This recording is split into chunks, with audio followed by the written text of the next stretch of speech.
Your open is next. There's a folder for you of Mercedes-Benz if you need to go to it. Good, thank you. I got the hours and everything else. I printed out for you. Great. Okay. Hey, who put up the American flag? Me. Good. That's for holidays. How'd you put it up though? There's a little nail in this. All right, you didn't put a hole in it though. No. Where should I sit? Boss. Sit right there, lady. How you doing, handsome? How are you? Good. How are you doing? Good. Okay, we're in the open. Nothing. I hear nothing in my headset though. This is the Mayor of the Airways. Another beautiful day in paradise. How are you this morning? Of course, we have Mr. Cookie Man himself is in here. How you doing, Mr. Cookie Man? Fantastic. How you doing there, Mayor of the Airways? We're doing okay. So we also have, of course, Beverly Osler in the studio this morning. How about a round of applause for our guest, Mr. B? I want to comment. It is a beautiful day because it's raining. We need the rain. It's really very refreshing. Yeah, it is. It really is. I love seeing rain. Most people don't. You know, I just kind of enjoy it because every time I see that, I just think in my head the water table, like underground, being filled up and replenished. So I kind of get excited. I love the rain too. Yeah. Well, of course, we can afford to love the rain. In the Hudson Valley, where I come from, they get on average 284 days of precipitation and cloudiness annually in upstate New York and the Hudson Valley. Mm-hmm. In Florida, we get over 300 days of sunshine. So this accentuates the positive. Yeah. This accentuates the positive, eliminates the negative, latch on to the affirmative, and don't miss mystery in between. So now we have apparently organizations that they have callers, and they're making trouble for everybody. They're now working on Sean Hannity. They managed to get, what's his name, kicked off television. O'Reilly. Now they're trying to do it with Hannity. What they do is they have these groups and they call in. So what we need to do now is boycott the businesses that are pulling their advertising due to these rooms where they have people calling. If you don't stop doing that, or if you don't stop supporting Hannity, we won't buy your product anymore. And that's why they're doing this. It's ridiculous. They did it with O'Reilly. Now they're doing it with Hannity. Well, they're threatening all these advertisers for Hannity are pulling out because he said something about somebody or something. And it's what it is you got these liberals are unified. They are resistance. I've been unfriending some people on Facebook because they have these big posters. Resist. Well, I mean, that was a conversation. Imagine we did that when Obama won. Yeah, well, you'd be deemed a racist merely because of the color of his skin. That happened to me. Yeah. And which is a bunch of baloney. I went to Africa with Coretta Scott King. So don't give me no jive. Yeah. The big issue that I look at is when you see. And this would happen with Gary Wheeler. When Gary Wheeler was on, we were having a great discussion, and I was talking about we need to adopt the policies of the left. The Republican Party fails at messaging. And if you look at what the Democrats do, they pay people $10 an hour. Nobody's motivated intrinsically to go out on the streets and to hold signs. The majority of them are, believe it or not, are getting paid to do it, $10 an hour, which I love because it's not the $15 an hour that they've been campaigning for. I can prove you're right. Yeah, so anyway, to my point is when you look at this, we need to be doing the same thing. What does it say? Wake up, same girl. The same girl. Same song. They have photographed, and they did a search, and they did a machine, which gives you facial identification. 100%, this is the same woman. Seen, let's see if I can put this on right here and put it on. Okay, so you see this? You'll see this on Facebook, ladies and gentlemen. Now they put it through the machinery. They have absolutely identified this woman. She is the same woman, colors her hair differently, and there you see her. She's in Manchester, England. She's in Aurora. She's in Sandy Hook. She's in Boston. Now, what this means, I've already Facebooked this lady. I'm trying to find out what that means. You mean you should bring her on the show? Well, whoever posted this, you mean this lady is obviously an actress. Does that mean that they're making all this up because they want to excite? In other words, they're suggesting no one's really being killed. Oh yeah, the conspiracy. Yeah, well, how did they get that picture?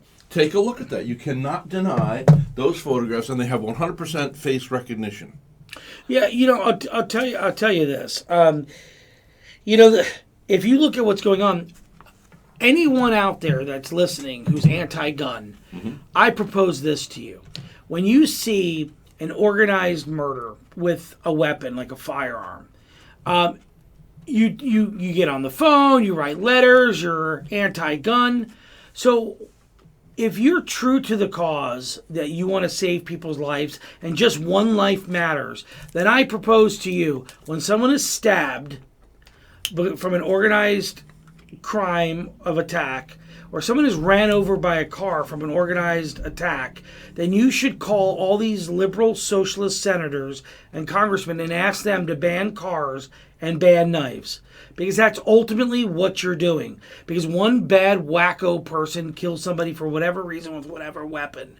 Then you go out and say ban guns with like Sandy Hook. Instead of identifying the real problem, that criminals know soft targets. Well, refrigerators. How many people are killed in refrigerators every year? Yeah. Now, this is my problem. Chuck Cannon got a new refrigerator door. He posted on Facebook. I saw that. This is very exciting. You got a new refrigerator door out there at CJ Cannon's. So I tried to Google this morning how many people die in refrigerators every year. Now I had you have to join up and have a secret code to get into Google.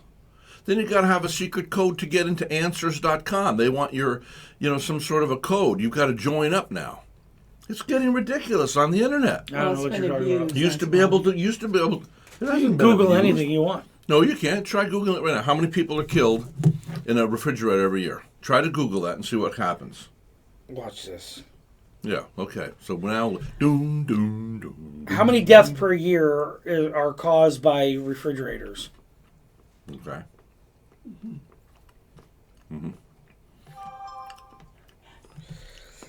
Statistics. Yep. Falling out of bed deaths kill 450 people annually. Let me see. Let me click on it. But here's the point. And it pulled it up. How much? How many? Okay, let me see. How many people die? Texting is 6,000. I tried for 20 minutes. Hippos kill 2,900. That's fine. I didn't ask you about hippos. Asphyxiation, 600. Falling out of bed, 450. 450 people annually in America? Yep. Icicles kill 100 people per year in Russia. Jellyfish, 20 to 40 people. Dogs kill 34 people. So we have to ban dogs. You want to know? Ants kill 30 people per year. Do you know that alligators only kill 3 people on average a year? And yet 300 and plus people are killed by snails. How about this? Don't eat snails. 13 people a year die from vending machines. How? They probably fall on them and stuff. Or by snacking. Roller coasters kill 4 people a year. I mean, this is getting me so scared I don't want to go out anywhere. Well, no, the point is... See if you can find this. So the point is, though, I can't get on. I'm frustrated. Now, I get on there, and I couldn't find out this morning because I wanted to be able to tell Chuck Cannon, Matter of fact, I think that we should... Hey, Siri, dial 567-7727. 567-7727. All right, we're going to call Chuck Cannon out there at CJ Cannon's and ask him if he's aware of how many people are killed in refrigerators annually, Okay. Is that coming through, Mr. B? I'm holding the phone up. Good morning, Rhett. How did you know it was me? Well, listen, I know you. You can't get away with that. You cannot get away with Now, Lois, I want you to know before you say anything, you're on the air. Okay? Where? On the air? You're on the radio right now, Lois. Uh-oh. Uh-oh. What does that mean? Be Bro, careful. we're calling because we wanted to speak to Chuck. Is Chuck there? Yes, he is. Okay, but well, I'm tell gonna him- have to hold on a minute. Tell him we're on the air and we want to talk to him about his new refrigerator door. Okay, well, stay with me. I'll be Okay, right back. so he has a commercial refrigerator, and he got a brand new refrigerator door. And this is the news, it's all over the internet, that Chuck Cannon got a new refrigerator door. So I go on, Mr. B, I go on and I attempt to find out how many people are killed in refrigerators annually. But I can't get that information. Now look, here we have Joseph Semprevivo, who has a master's degree, a doctorate degree. He's a realtor. He's the CEO of a cookie company, makes 12 million cookies a day. And can you find out how many people are killed in a refrigerator every year in America? No, I'm seeing Yeah? that. He said he can't come right now. He's cooking, and he'll get back to you later. Okay, well, you tell him that we are all concerned about this because we want to know, can you go into that refrigerator? Will it self-lock behind you? Or Oh, they don't do that No, it will anymore. not lock behind you. It'll close. But They don't do there's that a anymore. doorknob inside that you can open it. Oh, there is. They did that National Refrigerators Act or whatever, Okay. and they don't. So how late will you be serving Eggs Benedict today? Till 4 o'clock this afternoon. Ooh, That's giddy right. up. Oh, great. That's right. Yeah. All day long now. You can get it at night, actually, because it's poached eggs. Yeah, so this So is we can do that all day. you're better than McDonald's. It's breakfast all day. It is breakfast all day. And healthier too. And if you go to McDonald's, you probably need to try that new sandwich they got. It's delicious. Which one is that? It's a grill. It's a grill that comes grilled or fried. It's chicken with guacamole, and it comes on. Listen, a regular Lois. bun. It's good. Lois, I'm on the radio calling seriously. you. You're supposed to be promoting C.J. Cannon, so now you're telling everybody go over to Joe, what's his name there? McDonald. Huh? I Joe had Conrado. Red Chuck over there, and they both loved it. Yeah, well, Look, the only place you eat at is C.J. Cannon's. Really can. We have the best burgers and hot dogs and Phillies and French dips and Vero Beach. and the best prime rib. And the breast prime rib and the baby back. All right. Get the baby back. All right, so you know, All right. Lois texts me as she listens every day and says, "Stop interrupting." That's right. I listen to you, and if you get off track, I'm going to let you know it. Okay. All right, honey. See you later. Bye-bye. See, this is what happens when you're part of a local community, folks. You get people that listen to you and admonish you, and that's the way the world should be. But what's going on here with O'Reilly is they found out that they could impeach O'Reilly. They got him off the air. Now, do I particularly like O'Reilly? I personally don't. I met the man. I thought he was rather arrogant, cocky, cruel. I've seen videotapes of him acting like a jackbutt. So I actually was kind of happy in some ways that he got his butt canned, because I don't think he's such a great guy. And I'm not so sure about these men that seduce women purportedly, you know. I think it's very tough on men these days. You know, I can tell you this, I personally don't like coarse jokes, Joseph. Right. I personally don't like coarse jokes. Me neither. And I just, and it's not because it's the thing to do. You know, it's misogynistic. I find no humor in misogynistic humor. Yeah. And misogynistic, of course, means what? Means that it's deprecating to women. It belittles women, right? Right. Mm-hmm. Okay. Correct. And although I will say this, I have laughed at some of the blonde jokes. I know. Those I find. I laugh at them, but I'm a little offended. Are you? because, oh, well, I'm blonde. I don't want people to think I'm a bimbo with no brains. You know what the problem is in this world today? Yeah. We are so darn sensitive. Put on some thick skin and move on. We are a country of offended. That's what we are. Everybody's offended about everything. You know, people make Italian. I'm offended by that statement. No, yeah, right. I'm offended that you're offended. You know, people make Italian jokes. You know what? You're stupid. I don't care. You want to make an Italian joke? Make an Italian Hey, joke. what's the matter with you, Yeah. Rhett? I want a pizza for breakfast. I mean, they make jokes about all different races. I don't really care. You know, I don't. You know, you want to make fun of me being Italian. Make fun of me being Italian. You know, it doesn't show your intelligence. It doesn't. But I don't care. It's their right to say whatever they want. I want to talk to you, my son. One of these days I'm going to come to you and I'm going to ask for a favor. Yeah. All right? So I'll take good care of you now, but one of these days I'm going to come to you. I might come to you, and I might ask for a favor. You know, can you imagine the Godfather without Marlon Brando? Oh my gosh. I mean, this guy's. I was sitting there the other day. I figured out how we came to this. It was when I was shaving yesterday. I was shaving. When a man shaves, regular shave. I stick my chin out. And I can imagine that Marlon Brando was sticking his chin out. And that's probably how that other guy came up with that thing about Lovey on Gilligan's Island. Do you remember that show? Anyway, so I just want to say this. It's good. The man would be a man of resolve. And they said he probably would have his chin out. So he put his chin out, and then, like this. And he put some toilet paper in his mouth, I haven't got any toilet paper here. Let's see. Okay, we'll take some paper here. Let's take some paper. We'll punch it up there. Okay. Let's put this in there. You got it like that? Beautiful like that. And you got, what, $30 million for the motion picture? Hey, listen.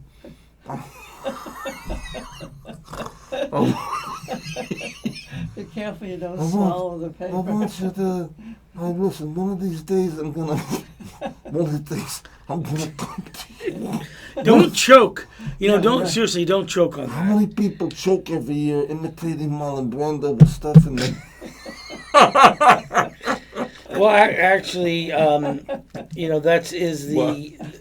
No, I think choke is number 7 not funny, on the though. death list. It's not 3,000 people die a year from choking. Yeah. No, but You're not choking me now. No, look. Here's the issue that. You're not choking with me. Here's the issue that we were talking about when it comes to the Democrats or socialists and their campaigns.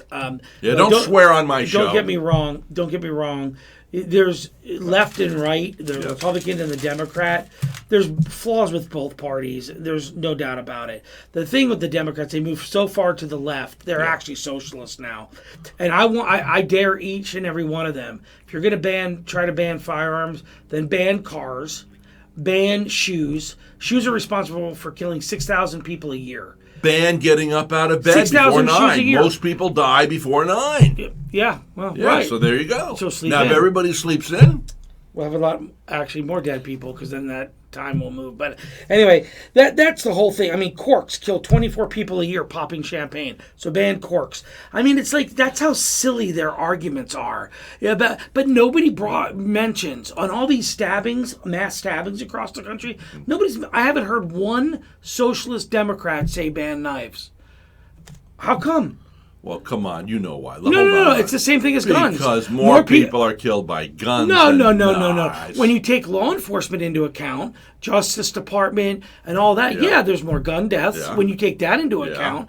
But when you take into civilian murders, you have people being murdered by knives all the time. And why aren't they banning knives? This is the point I'm making, because what you brought up so brilliantly. People are organized across the country, and they're making phone calls. They're organized, and they're making phone calls. Yes. And they're campaigning, they're lobbying. Yes. And they're creating these false stories about people. They tried that here. It's brilliant on their part. They tried and didn't succeed. Dishonest but brilliant. They tried that in Vero Beach, Florida, a few years back. They tried it a few times, didn't work, so they gave up. Yep. Hey, but listen, we the people can come forward. Look what we did with Chick-fil-A.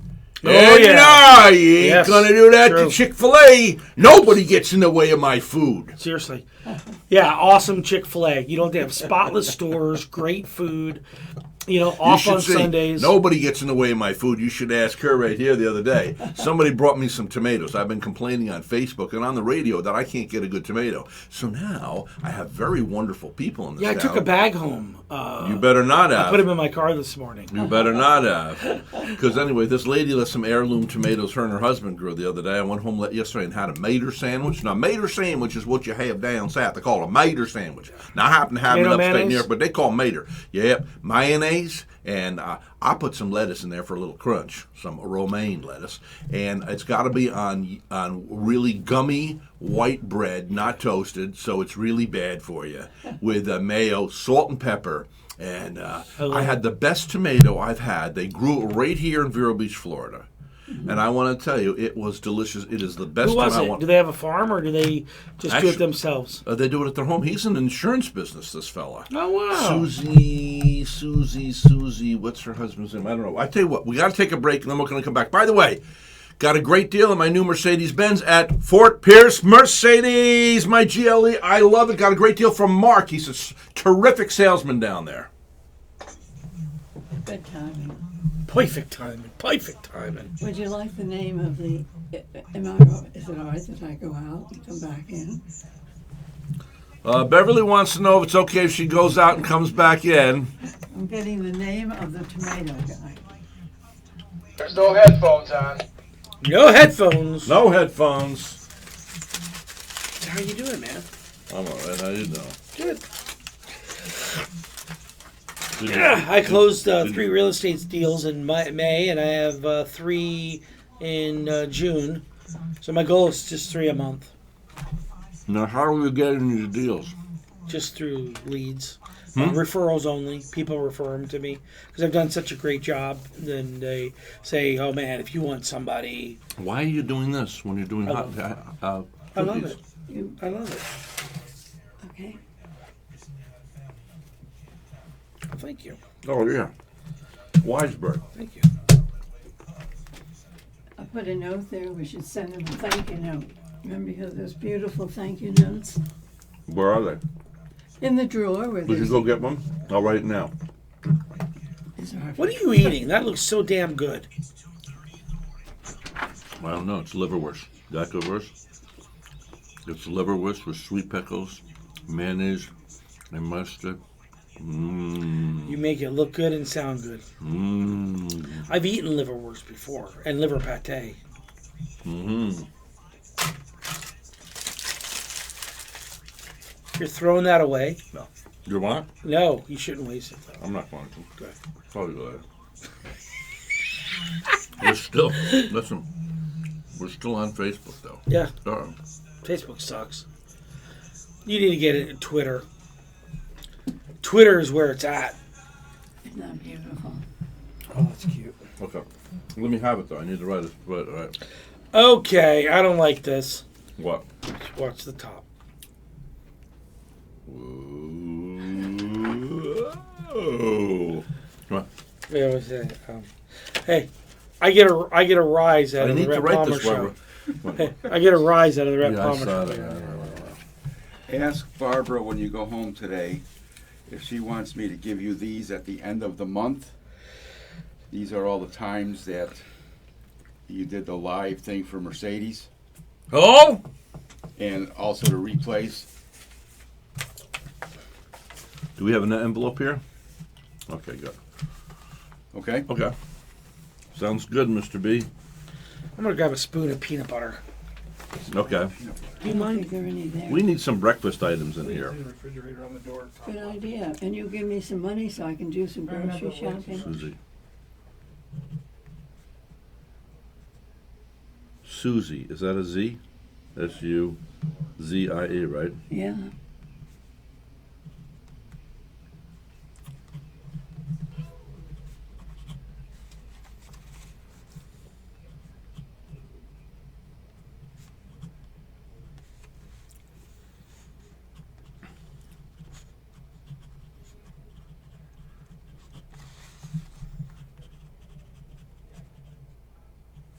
How do you spell tomatoes? Tomatoes. Oh, there is an E-S?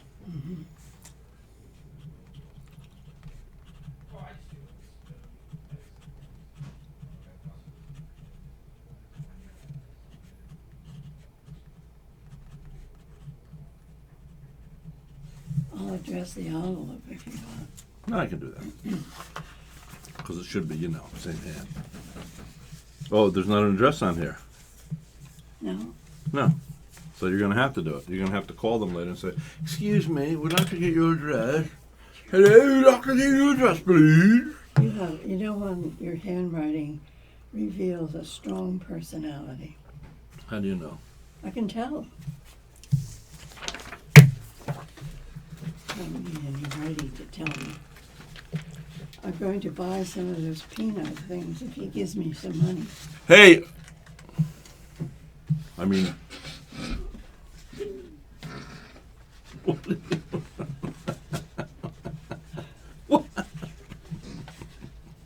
Are you going to give me some money? Hold on. The next one. Yes, right. So we're doing a show on Monday, right?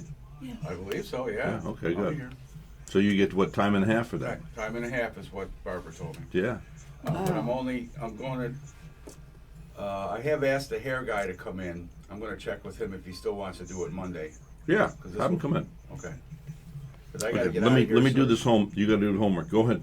I got to do this. Okay. Okay. As soon as, A heartwarming story from 12:30. Bangor, Maine. 4 baby squirrels were issued.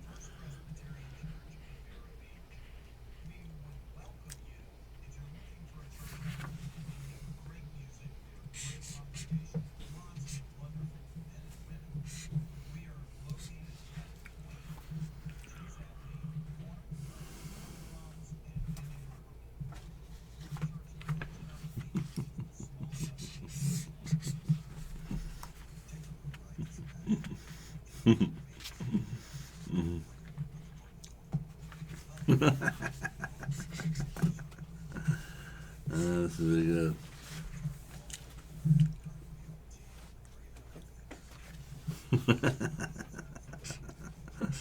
Oh no.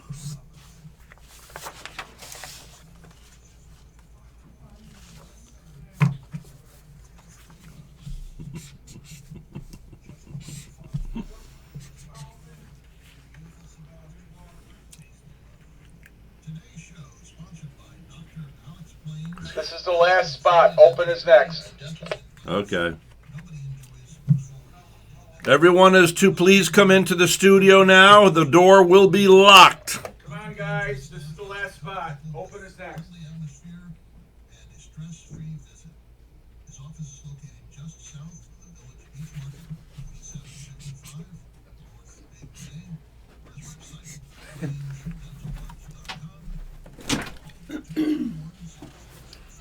I would go if I had a mate. I'd go more often. Go where? Oh, a mate. Go where? On a cruise. He asked me how many cruises I go on. Hey, I've heard that you've been cruising over on the beach nights over there. That's interesting. You know what that means? What? Cruising. It means Oh, you're cruising oh, to yeah. pick Look at somebody the up. journal. Has gun bills on the first page. Gun bills stalling in states. Can I see that real quick, Rhett? Thanks. Thank Okay. you, Bev. Do not read while we're on the air, though, because it will tick me off if you're not paying attention to me. Okay, here we go. Put the paper down, please. Yes. Love it. They're still. Woohoo! Now, ladies and gentlemen, back to the mayhem and the compulsive Yes. activity. Okay, we have, he's responsible for 12 million cookies being made every day. He is the fat, the happy, Joseph Semprevivo. Otherwise known as Fatty Patty. All right, I'm here. Fatty Patty. And we also have the lovely Beverly, Osler. who's in the studio this morning. Woohoo! Fix that mic so we're like that, please, and come in close. Okay. All right. Okay, tell. A heartwarming story from Bangor, Maine, where I'll be spending some time this summer. Oh, Jesus. And by the way, do you know who lives in Bangor, Maine? Yes, Bush.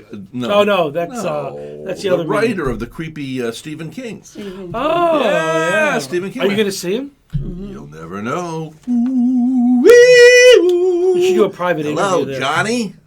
Okay, so listen. I'll be your The luggage heartwarming carrier. story in Bangor, Maine. 4 baby squirrels were rescued when their tails got tangled together and they couldn't move.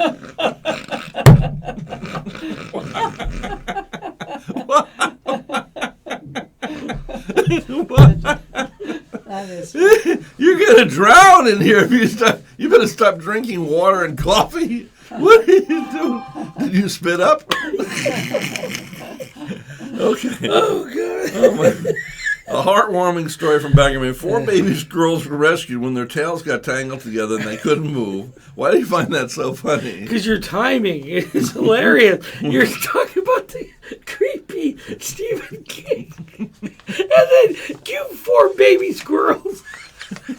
Is it just the timing? I think it's great. Okay, when the tails got tangled together, they couldn't move.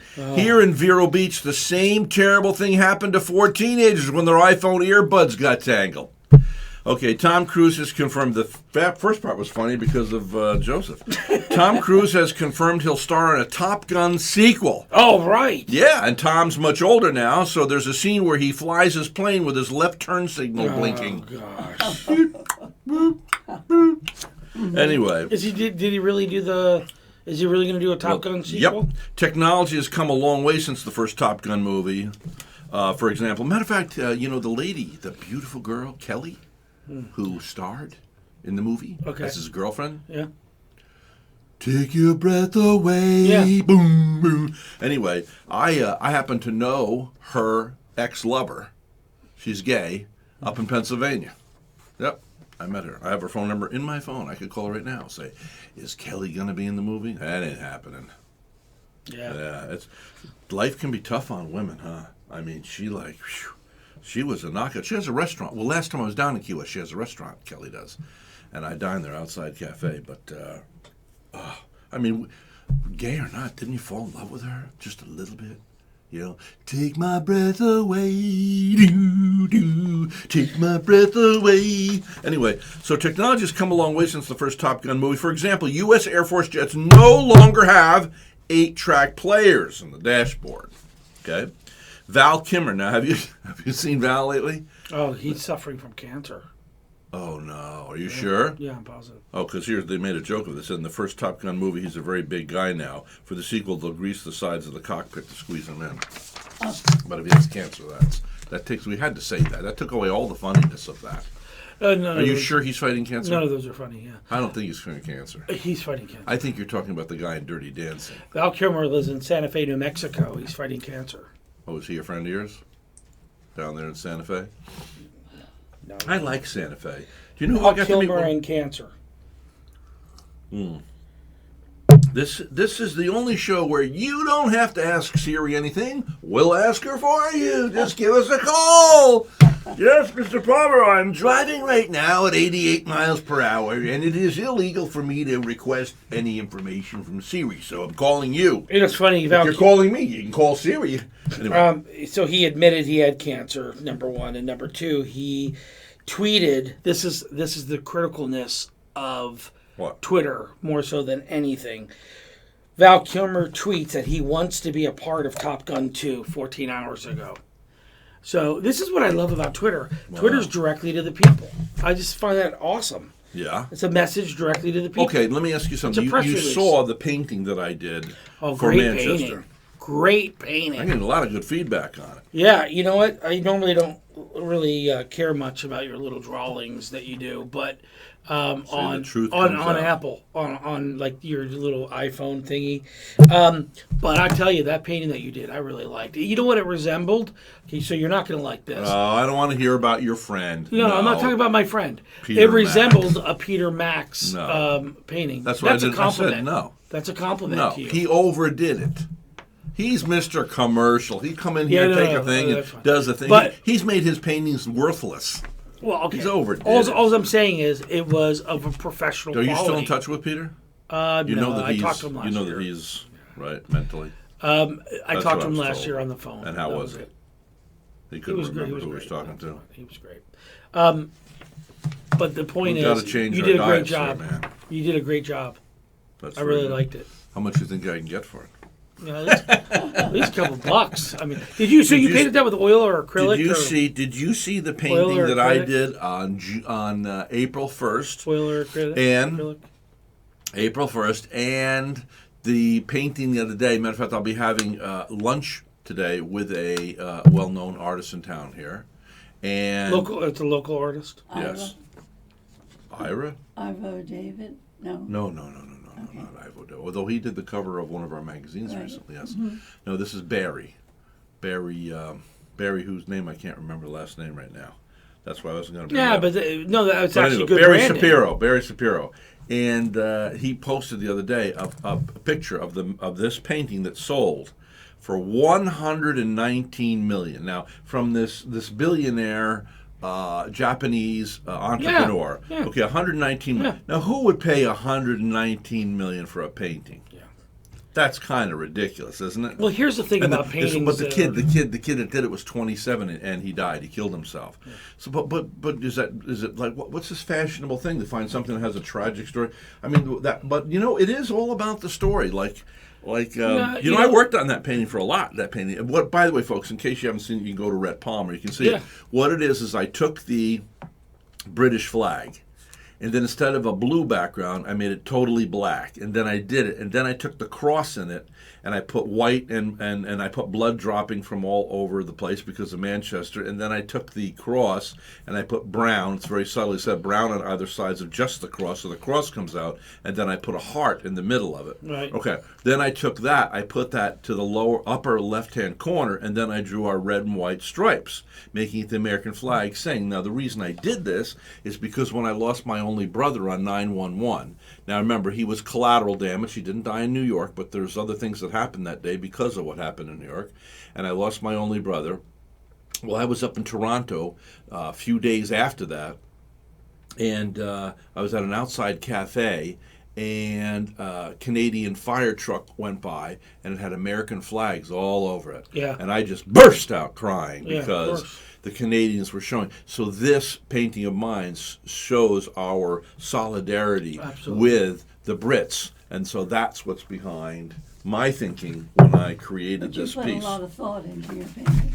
Oh, yeah. All the cameras in the world looking at people does absolutely nothing. It's all post facto. You know, they have What do you mean? Well, Britain has or the UK has the most cameras than public cameras than any other country.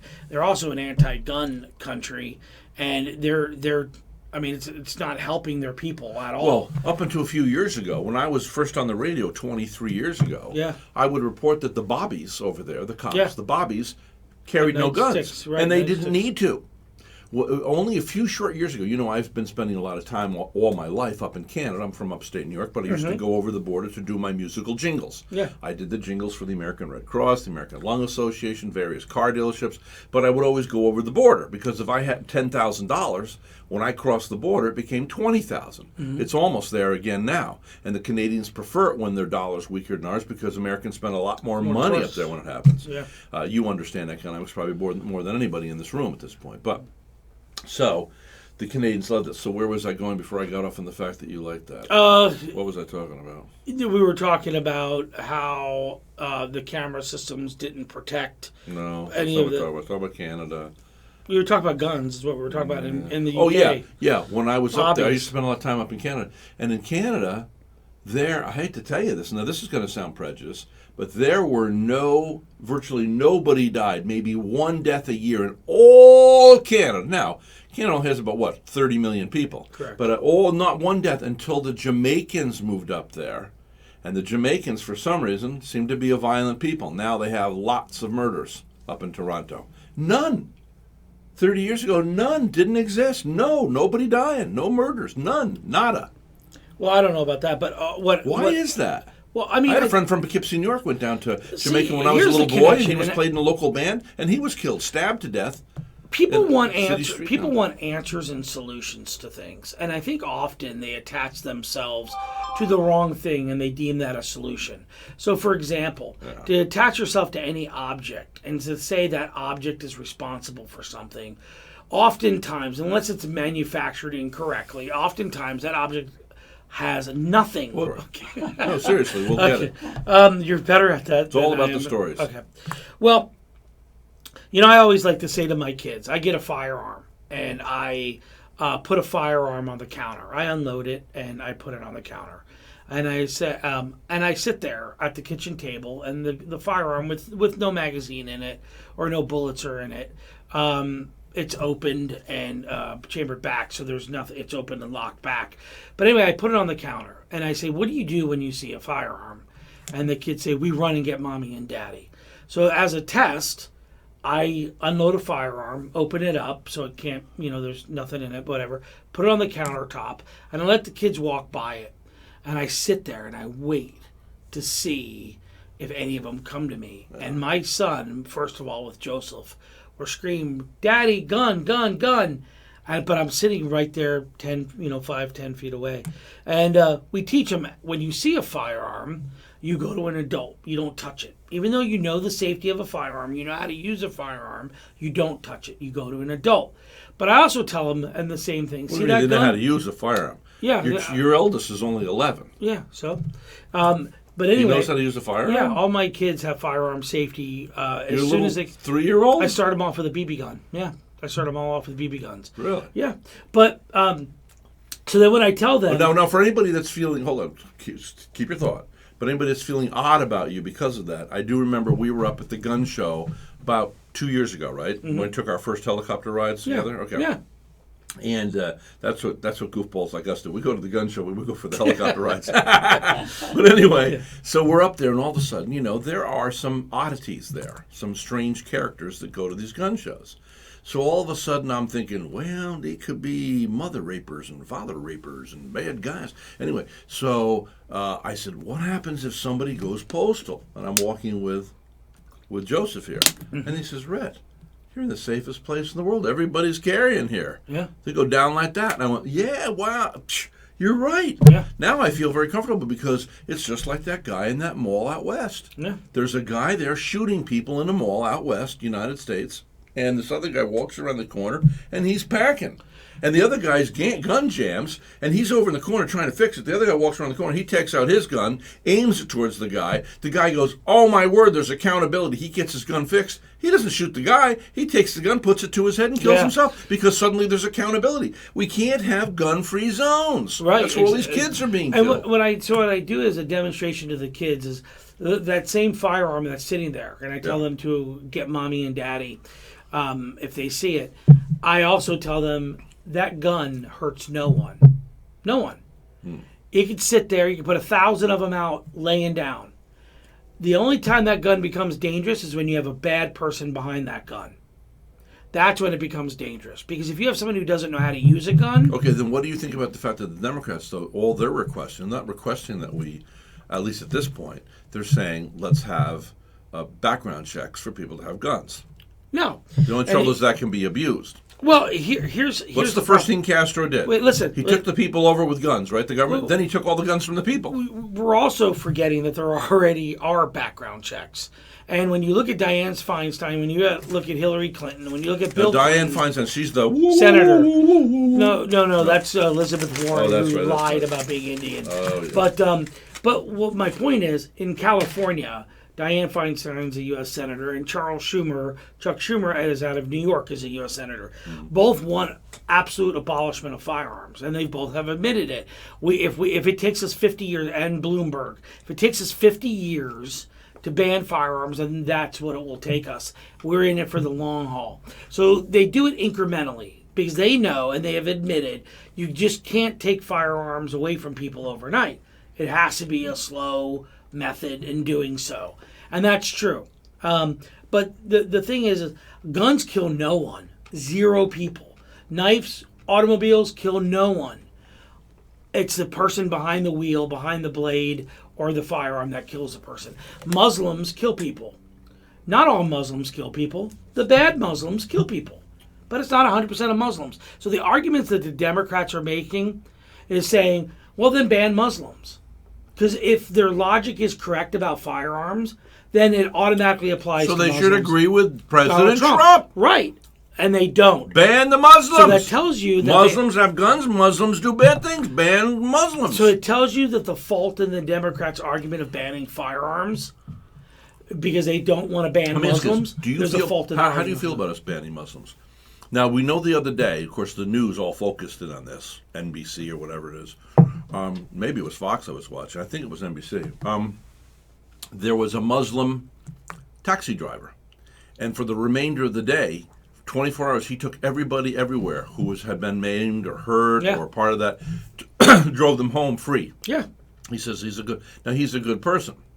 That's part of the Muslim culture also, that you must rescue someone in need. When you look at what happened with the That's a good Navy SEAL, who yes, he was also saved by Madrasa. No, What's it called? I can't remember Yeah, the name of so it. anyway, yeah. But Last Man Standing, not Last Man Standing. Yeah, was it Last Man Standing? no, that's a show that was canceled. That was a conservative show on ABC, which I loved it with Tim Allen. Oh my God, it was hilarious. You know, Tim Allen's aunt used to live in our town, Hey, and I you know told his me mom, and I was walking down Ocean Drive with them together. Yeah. And they used to listen to my show. Of course, I don't know if the mom's still alive, but the aunt's gone now. She used to invite me to parties over on the beach. But we were walking down the street, and I remember her saying, this just sticks with me about fame and stuff. So Tim Allen's mom says, oh, you know, there's a quote by him, you know, don't ever give up your anonymity because you can never get it back. Yeah. Fame is not, you know, he went through a period of alcoholism and stuff. I understand he's dry now, but, you know, and he also, remember, before he became famous, he was in jail because of marijuana. So he's had his ups and downs. I got my parents backstage passes to meet him last year. And did you? Yeah, they met Where? him. Vegas. At a show. Okay.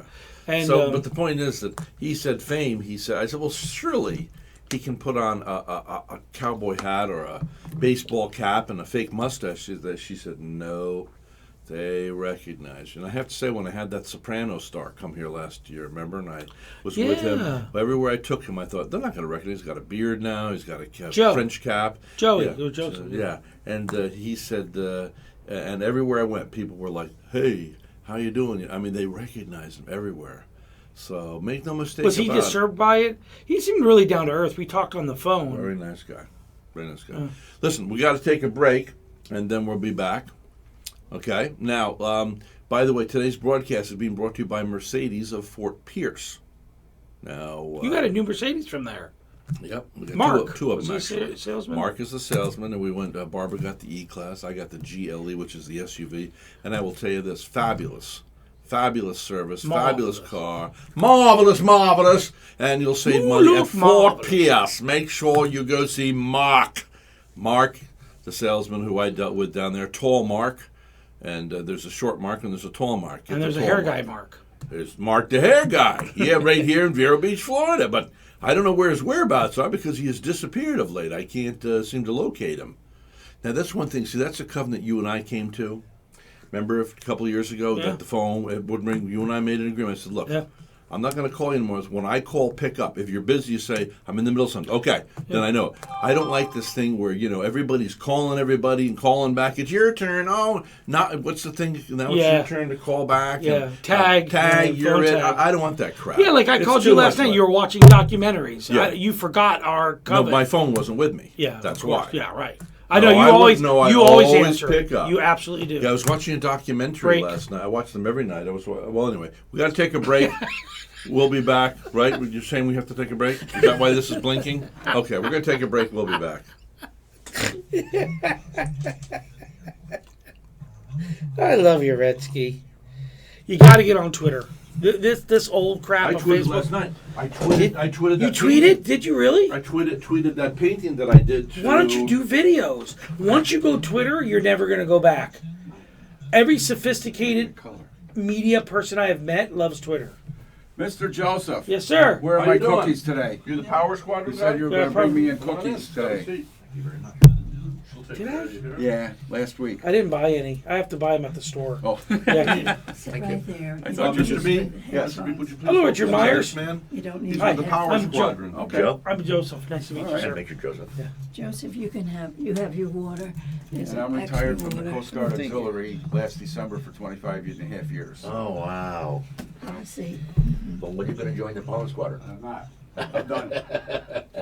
I'm done. I taught the boating safety course for 23 of those 25 years. Wow, I teach boating safety also. Yeah.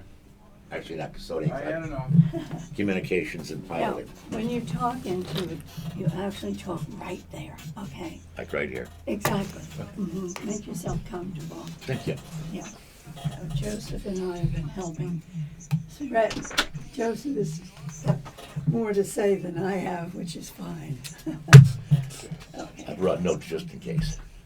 Do you need to borrow my pen? No, I have my notes written down. Okay, your notes? Okay. Well, sure. Depends on what he wants me to talk about. Well, he's the leader. and Yes. He will ask you the right questions, That's Richard. fine. Okay, yeah. So how long have you been with the squadron? I've been with the squadron about 7 years now. Okay, yeah. And before that, I actually owned my own boat. Had a 40-footer. Actually had a captain's license up to 100 ton. Did you? Yeah. And I was out of New York. Belonged to the Minnesota Yacht Club. Yacht Club had kept my boat there on the Hudson River. Traveled quite a bit. Did It you? was a lot of fun, sure. Yeah. Did you take your boat to the Bahamas or something? I've taken my smaller boat to the Bahamas, never took my bigger boat. I am going to eventually take the boat I have now, which is a 28-footer, to the Bahamas again. Oh, how exciting.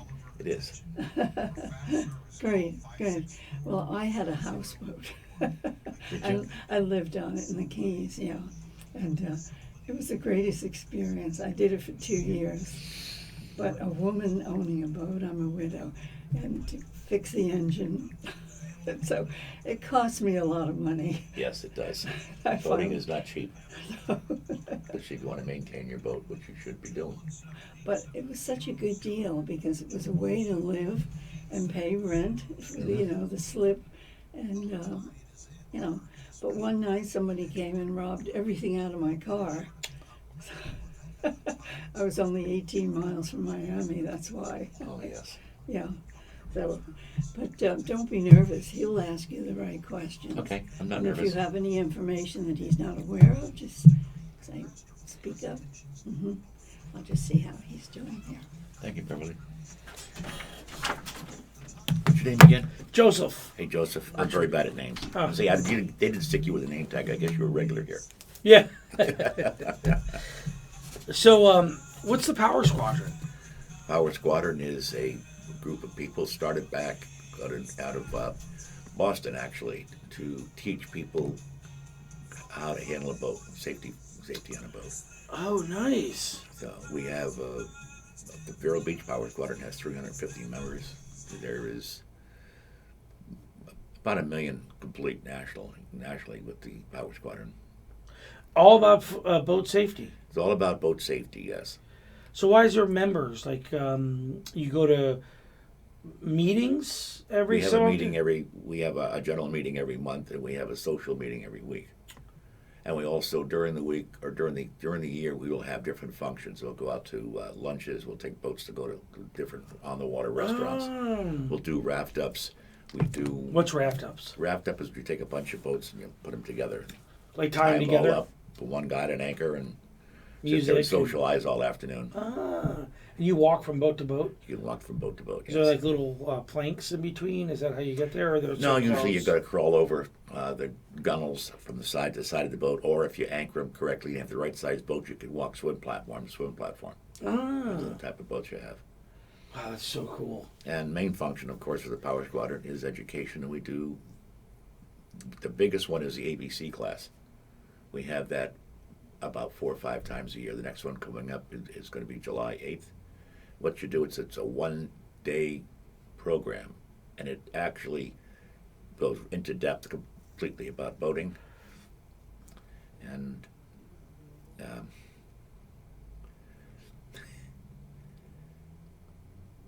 I can draw a blank there for a second. Okay, Oh, anyway, yes, you go yeah, in. time. Yeah, you go into the biggest advantage of it, besides getting information about boating, is the fact that it entitles you to an insurance discount. Oh. So if you go to insure a boat, one of the things they want to ask you is, have you ever taken a course?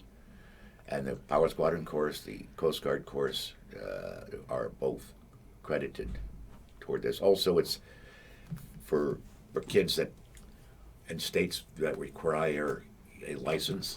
One of the requirements is a course, and that's And how much you save off of your insurance? depends on how much you're paying for insurance. Usually it's a percentage, something like 10%. So if you're paying Great. $800, you're saving 80. If you're $80. paying $8,000, you're saving $800. So My buddy works for a marine insurance company, and he's doing the Port of Miami right now, insuring them. But he does boats, and I don't know what he does, but that's all he does: aviation and marine. He does both. But that's a whole big enough industry, he said. I mean, you could make a living just on aviation and marine. oh, absolutely. We used to own a boat. We had like a 25 point something footer, long, 10 years ago. My first boat was my sandbox. I tar papered the inside, put it in the water. Are you being serious? I'm being serious. How old were you? 6. You tar papered it. The inside of the sandbox. Now, if you understand physics at all, you know that it doesn't work. Right. So I tar papered the outside, and that worked great until I had it in the brook and hit a rock. But that was my first boat, was my sandbox. And You made a pontoon boat. You invented essentially a I pontoon. didn't invent anything. I invented a sandbox that was tar papered. Rhett has a pontoon boat. He does. You have to talk to him about that. Yeah, but Richard was 6, and he tarred the inside and the outside of the sandbox and put it on the water. And he, at 6 years old. I've always loved the water. How do you like that? Now he's doing power squadron. Yeah, Yeah. that's impressive. Well, that is so cool. Yeah. I don't know how impressive it is, but that's the way I am. For a 6-year-old, I have 6 kids. Mm-hmm. That's impressive. That's just awesome. So what did you do throughout your whole life as a profession? I was a biomedical engineer. I had my own company repairing medical equipment in the respiratory field. So those bypass machines, like the for CPAP lungs. machines, Yeah. all that. Yes, that was one of the. You did all that. Yes, I did all that, and the volume ventilators. And one of the most fun things about it was I used to go into hospitals, and I would check out their outlets to make sure that oxygen was coming out of one and that nitrous oxide was coming out of another. So that was one of my jobs. And I would certify the hospitals so that they could be certified through the American Medical Association. But you know what? Nobody certified me. It's strange. So you had no CEs to do, no continuing educations? Nope, I just write out a piece of paper saying, okay, you're okay. And that satisfied the hospitals, and they got their qualifications. Dad volunteered in the hospital. I know this song. Boom, boom,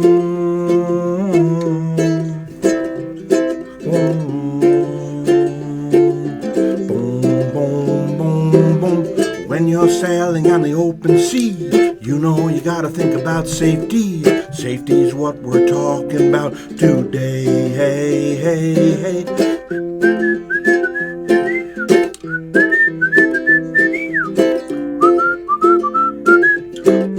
Boom, boom, boom, boom, boom, boom, boom.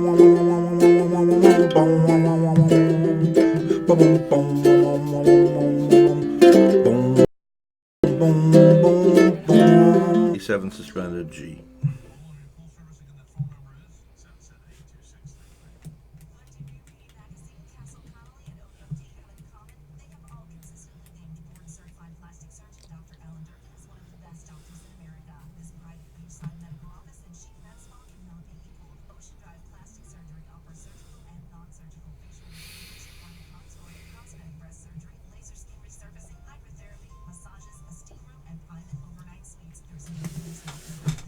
Now your name is Richard Myers.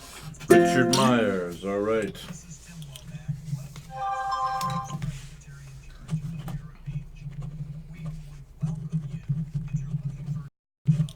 be right back. I'll be in the laboratory. You're in good hands there, Richard. Thank you, Richard. I'll be right back.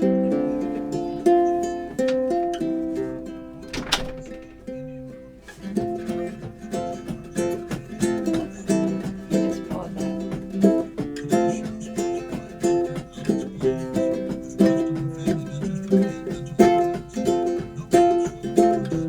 This is the last spot. Open is next.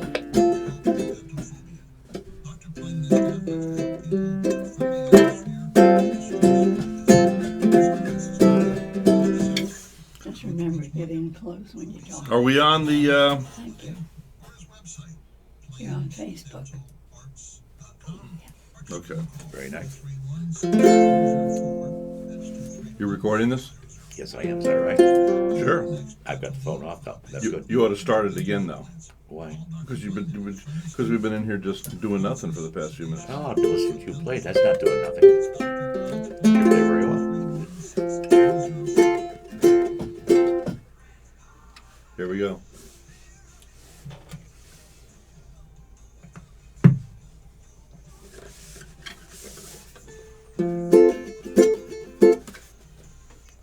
Tiny bit of reverb.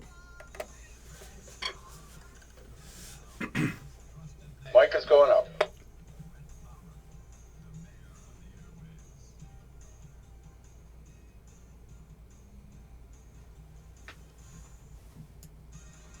This is the mayor of the airways. We're going to be talking to the Power Squadron this morning.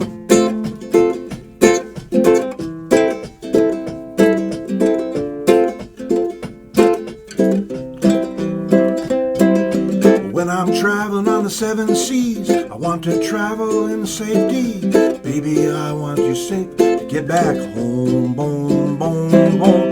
I love you, baby, truer than true. So when you're out there on the ocean blue, remember I'm thinking about you. Home, home, home, get home, get home, come home. I'm feeling so alone.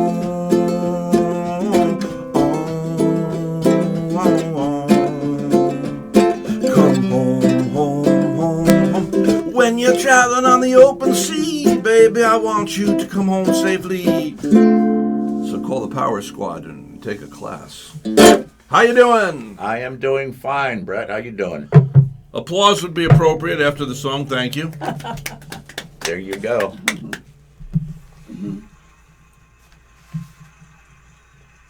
So it's a pleasure to be here with you today. All right, that's enough. Kill it. How are you, sir? Your name is Richard Myers. Richard Myers. Where are you from originally, sir? Originally from New York. Originally from New York. Where in New York? That would have been Middletown. Actually, Oh. I had a business in New Jersey. I lived in New Jersey, moved to New York, Middletown, then retired here in Florida. Middletown, of course, is not too far from New Jersey, and it's on the southern side. It's on the junction between New York, New Jersey, and Pennsylvania. Yeah, you're right there. I've Right been there. Have friends that live in, let's see, Liberty? Yes. Yeah, Liberty's not too far from there. And the original site for Woodstock. Yes. I was there. You were Woodstock? Yep. That was, gotta have been a lot of fun. I wasn't there. But I have been to where the show was. You have? Well, you went down to Yasgur's farm and Sure saw did. the... That's have all. you been there since they built the museum? No, I have not been back there. Me either. No, I was there. I've done multiple interviews with the museum curator over the phone and different people who were involved, but had some of them right here in the studio who built the sets there. That was something that day. I was 15 years of age and walked 11 miles to get to Woodstock that day through the traffic jam. We had to park the cars and just walk. The only thing I have is a album, the original Woodstock album. You do? Yes, I do. Did you get it signed by anybody? No, of Well, course you need not. to. Arlo's right here in town. Who is? Arlo. Oh, maybe I Yeah. should bring it over. I have a guitar right here signed by Arlo. Okay. Yeah, Arlo lives there. Anyway, so welcome to have you here. You're with the Power Squadron. And, of course, with the holidays coming up, Memorial Day and July 4th and Labor Day, we always want to be safe in the water. Yes, we want to be safe in the water, and this week is actually Safe Boating Week. Safe Boating Week. Okay. Well, actually, you should practice safe boating all year round, but this It's a good idea. You won't make it to the next. That's for sure. Now, you have a question over here, Beverly? Well, I think for the listeners, they should know what the Power Squadron is all about. Yeah, what is the Power Squadron all about? The Power Squadron was founded a bunch of years ago in Chicago with a yacht club. Apparently what was happening is they wanted to help people in the yacht club understand how to handle their boats. And it's grown from that to a national organization. The Vero Beach Power Squadron actually has 350 members. Nationally, we're over 1 million strong. And we have individual squadrons, we have districts, we have national. And the whole function of the Power Squadron is to teach safe boating. We have ABC classes, we have communication classes, we have piloting classes. And that's basically what our function is. I used to have a neighbor that belonged to the Power Squadron. Sold his house next to me, moved up to Sebastian. Are you a member of the Sebastian Power Squadron or the Vero No, Beach? I'm the Vero Beach Power Squadron. You are, okay. Sebastian is a very, very strong, very active power squadron just north of us, yes. It seems like, is it because you're closer to the inlet up there? I wonder. There's more people that are water sports and stuff, you know. Why you have more in Sebastian? Why you have more members? We don't have more in Sebastian. We have more in Vero Beach. Oh, you do? But I would say that the Sebastian is a lot more active, one of the more active squadrons around. Well, that's what I was wrong. Okay, so anyway, last year somebody was out there in their pontoon boat. And you think this can't happen to a pontoon boat. It flipped over. One man got caught on some strap, and he drowned. Yes. Happened at the inlet. That inlet is really strong waters. My friend Steve Wild, who's the brother of Judge Wild, I remember a few years ago, first place I ever stayed when I came to town 23 years ago was the Davis House, when he owned the Davis House. And a few years ago, I remember reading the paper, there was this voice out there going, "Help! Help!" And apparently Steve, who is a boating enthusiast, had fallen off his boat out there. Those waters are strong, not to be fooled with. The Sebastian Inlet is a local knowledge only. And Is it what? No, local knowledge only inlet. What's that mean? It means that it's not marked and maintained by the Coast Guard. You have to know the way it's running out there because it's continually shifting with sand and stuff like that. You go out the inlet in Fort Pierce, and that is a well-maintained, well-dredged channel. You always know where the channel is. The Sebastian Inlet is not that way. So it's a local knowledge inlet. And nobody should not be going out on an inlet on a pontoon boat because it's not meant to handle that stuff. Really? Really. You would think it's more buoyant because of the drums underneath it. That's just a flat boat. You can actually have water pour over the front of the boat right here in the Indian River with a weight from another boat. Oh yeah. They're really meant for calm water. I was coming back from the July 4th celebration last year, and were you with us? Yes, I was, and I'll never forget that. Yes. Mm-hmm. And what do you Yes. remember? All of a sudden, the back of the boat, all this water was coming in. And No, actually, it's the front of the boat. it wa- It was the front of the boat. Yeah, we hit the waves, and the boat was going down in the front, and it looked like it was going to go under. And it did go under, but then it came back up. But the waves were so severe after the 4th of July. It's dark out. We've done seeing the fireworks, and there's all these boats shifting around now and wanting to scoot and get out. And it's organized mayhem. And yeah, it was a little scary. Yes, whenever I go to the fireworks show, which I do whenever I can, I will normally just sit there and anchor and wait till everybody to leave. I've had experience with That's probably the right way to do it. leaving I went to the Macy fireworks a couple of times. In New York. Yes, in New York. And the first time I went there, I joined the crowd trying to leave because you want to get an early start. Yeah. At a 28-foot boat, never been so scared in my life. I've decided ever since. Was that out by the Lady Liberty? No, it was held in the East River. Fireworks are held for Macy's are in the East River. They have the barges out there, and Is that the same place they did for the movie with Woody Allen? They shot those up, shot the fireworks. I was there that night when they were doing the filming for that. All of a sudden, in the middle of a weird time of the year, there was fireworks going off, and no one knew why. It was because they were shooting that movie with Woody Allen with the famous fireworks scene.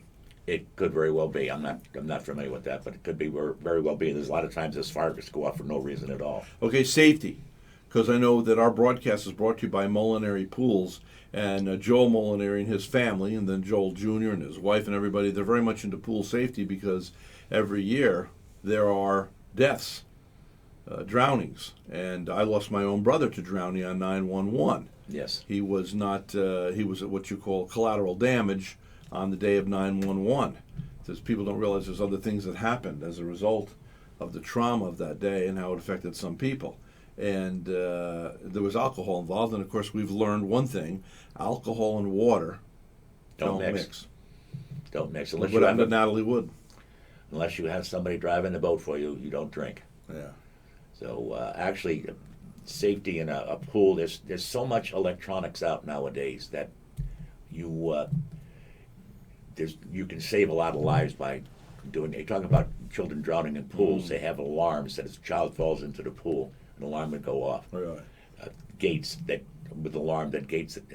Somebody walks in and opens the gate, and alarm would go off. On boating, there is. If you went into trouble, there's personal locator beacons, EPIRBs, all kinds of crazy stuff that does cost a few dollars, but it's worthwhile having. Of course, the biggest one is a life jacket. Well, it's considered gauche to have screening. You'll notice that your millionaire and billionaire gated communities, they're not allowed to have screening up around their pools because it's considered gauche. But there's a point of gauche. And, you know, clutter. Clutter is obviously anti-intellectual, and I can understand minimalism, but it's very dangerous to not have protection around a pool. Absolutely. Because children do not know. It's also mostly a state law, federal law, that you have to enclose your pool in some way with a fence or whatever. Yeah. So, but unfortunately, kids like to climb fences. Yeah, but they buy these big expensive houses, and there's an obligation. It's obligatory for these builders to put in these sort of fencing around these pools. And what do people do once they buy the house? They suck them right out of those little holes, and there's no fencing. Now, hopefully, no one will pop along. But maybe this new device you're talking about. Let's get to boating safety, though. You know, we had a terrifying death in town. You know, were you here this past year? I've been here for the last 6 years. I've owned a house down here for beautiful about 30 years. Beautiful young boy. Yes. Was the son of a local attorney, and I don't know exactly what happened that day, but we all are still mourning. Conjecture is that, well, the boy that was driving the boat had an ABC course, I don't know if it was for the Power Squadron or through the... He had. Yes. But the big problem was that the boy in front was riding on the bow of the boat, or near the bow of the boat. Yeah. And when you take the throttle off on a boat, it's like slamming the brakes on. It's not like a car when you take your foot off the gas. It just kind of coasts. When you pull the throttle back very hard on a boat engine, that boat just absolutely stops. Well, the bow's a dangerous place to be anyway, because Yes. I flew into or drove down to Key West, whatever I did, and I came into Key West to visit my brother Scott, who was living there at the time, on his boat, the one who I would lose on 911. And we went out to the water taxi. He took us out to his boat that was moored, his sailboat that he lived on for 26 years. And now I wish I'd never gone there that day, because then I picked him up, and he's at the bow of the boat. And this is quite a large taxi boat. Right. Okay, we went out to get him. So because there was no way to communicate. Back then we didn't have cell phones, so there's no way to communicate with him.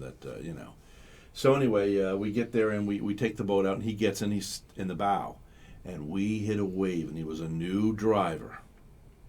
And my brother in front of me was thrown up once, way up in the air. I'm talking 6 feet, down on his side, up, down on his side, up. I thought, I've seen my brother killed in front of me, and blood is about to trickle out of his mouth. It did not. The ambulance did take him to the hospital, but he was in such pain the rest of his life that he would drink multiple beers, he said, in order to take away the pain.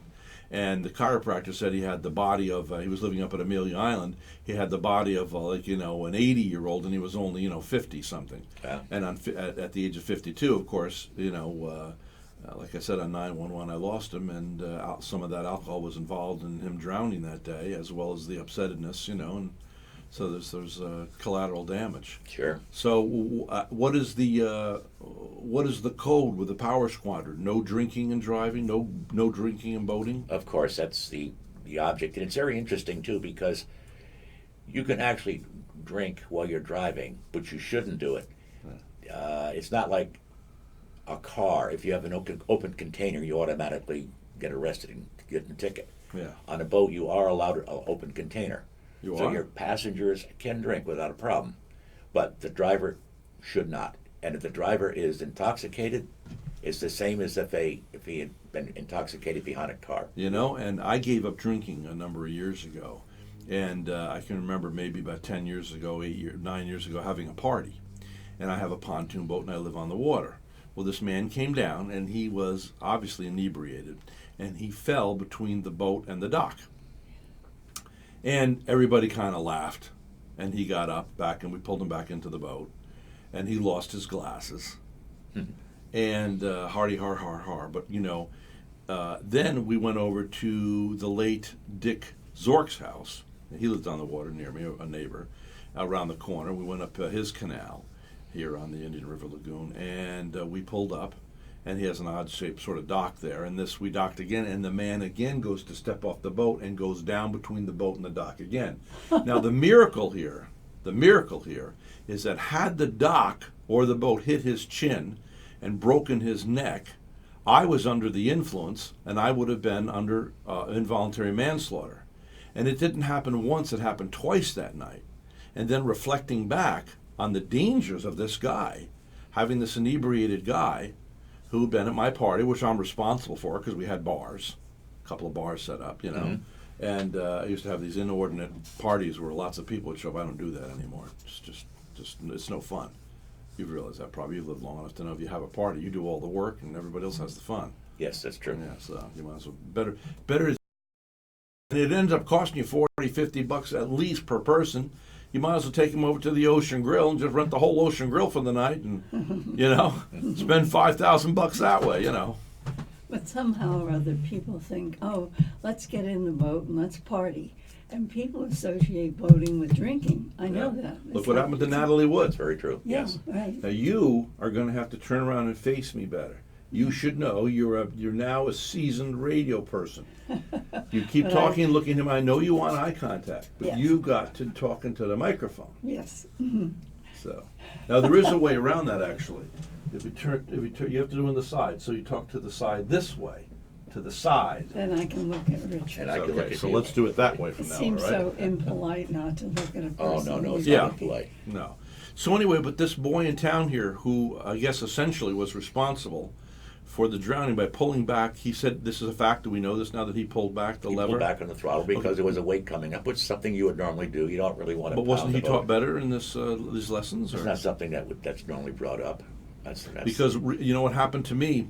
I had my pontoon boat a couple of years ago. My little nephew was in town, my two nephews, and I'm not even. He might have just been a teenager then. So all of a sudden, Uncle Rhett gets up at the seat. I abdicate my throne there on the boat as the captain, and I hand it over to my my teenage nephew. And what does he do? He immediately pulls back on the throttle to slow us down as we're coming into a lake. So Uncle Rhett goes flying forward on his belly, across the front. Now normally there's a table there too. Right. Thank goodness that table wasn't there. But I could have been killed, and we all laugh about it now, but we all remember that incident. So wasn't this boy taught though that you shouldn't put on the? It's not something that's normally brought up. You're Morris. Inside the boat, you're contained. So as you slid forward. If there had been a table there, you would have stopped. And I believe the bow of the pontoon boat probably had gating on it. Yeah, it does. Yeah. So a good boat handler will normally try not to throw it back in a hurry. But sometimes an emergency situation arises, and you have to do that. So, Well, okay. I tell you what, we've got to take a break, and then we're going to come back and talk with you some more, right? very good. Thank you. He is Like that. Richard Myers, and he is with the Power Squadron. By the way, people have information. You have a website. We have a website, and I have a telephone number for them to call if they're interested in the Power Squad, and we meet every Friday night. We have a social. Okay. We got to go, but tell it quickly, please. Number would be 772-231-9543. And what's the website for the Power Squadron? That would be the Vero Beach Power Squadron.com. Yeah, when I say I got to go, we got to go. Yeah. This has been interesting. Oh, yeah. He has a Friday night social. We'll talk about that. You can talk about that when we come back. Thank you. This whole broadcast will replay again tomorrow Okay, good. between 7 and 8. In the morning? And if you're bow riding and fall off the bow, we're the next place. So it's not very pleasant down there back.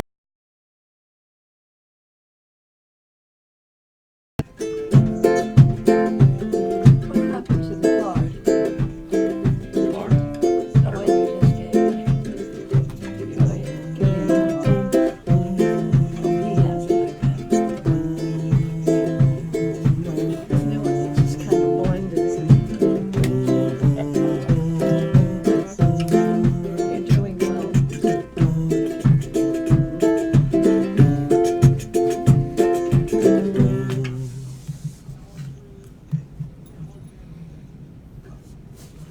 Honey, as I travel down the 7 seas, I want you to go safely. I want you to come home to me. Come home, home, home, home. I'm feeling, baby, so all alone, so I need you to hurry on back home. Watch out for the home. Dum, dum, dum, dum, dum, dum, dum,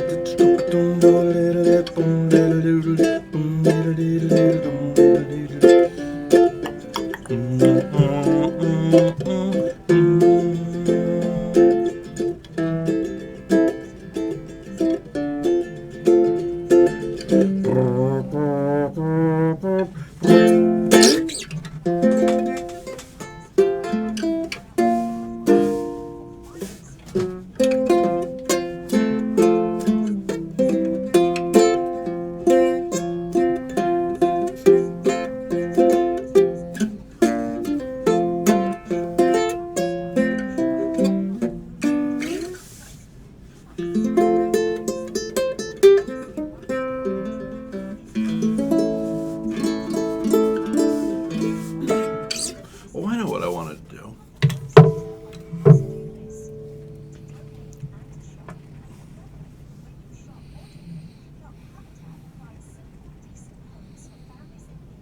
Ukulele.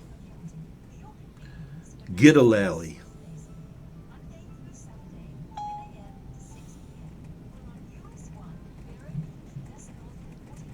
Okay.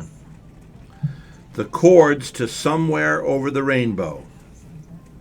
I don't know what you mean by the chord. Find the guitar chords for Somewhere Over the Rainbow.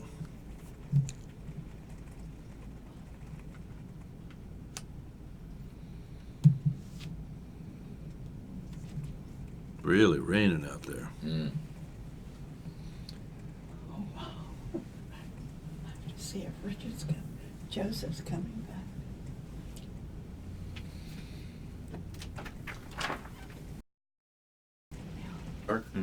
And we had a dock. My wife and I were sitting, and then there was inner docks. And you can pull 2 boats. So there were 2 boats pulled in, bow facing us. And she said, well, that one boat has a green light and a red light, and the next boat has a red light and a green light. Yes. And they go, well, what's wrong? And I said, you tell me. And she said, well, the one has got the lights reversed. So when the guy came out of the restaurant, and it was a combination light on the bow, Right. when he came out,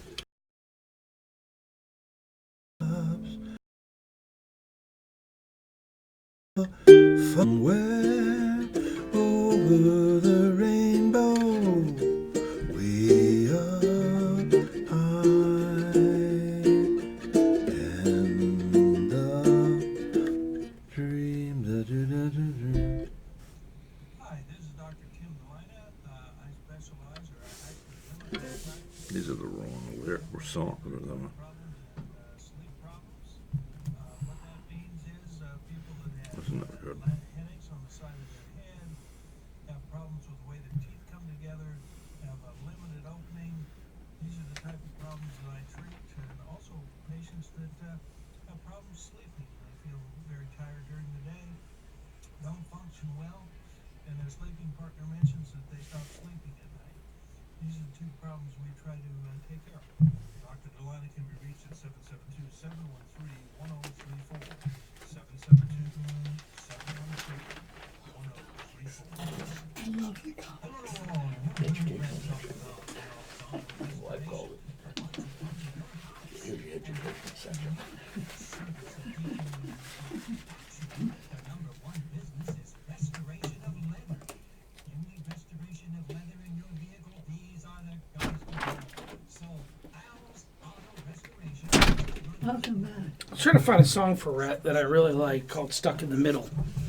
Yeah, well, right now I'm doing somewhere over there. Ukulele. Was that a peak?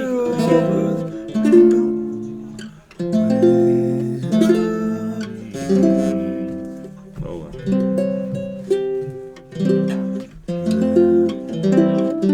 These are not the right chords. You know, so I find the internet is just so gummed up. That big fat guy that recorded somewhere over there, but he didn't get the words right. Now they're printing those as the original words, and it's wrong. Hello, doctor. How are you today? I'm all right. I'm in here having fun doing my radio show. We're on commercial. We're on news break. We're coming back in a minute. Okay.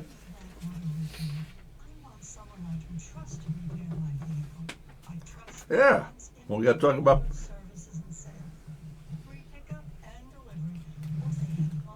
Well, welcome to the crowd. Hey, by the way, Dr. Plains was in here yesterday. You know, he's a sponsor of the show, and he spoke very highly of you, which is nice. You know, he said you're the only other dentist that came to his grand opening. Huh? You're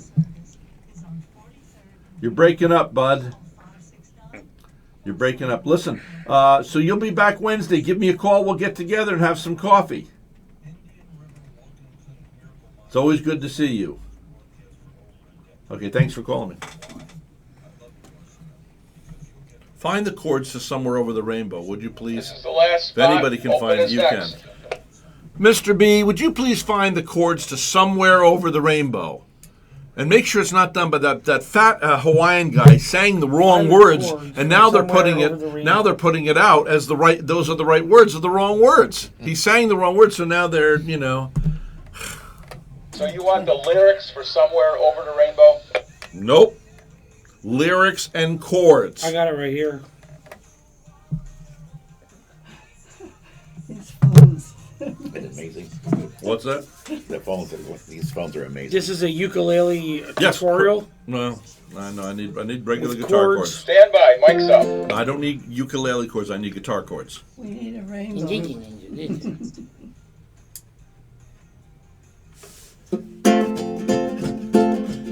Somewhere over the rainbow, skies are blue, and the dreams that you really dare to dream, they do come true, true, true, true.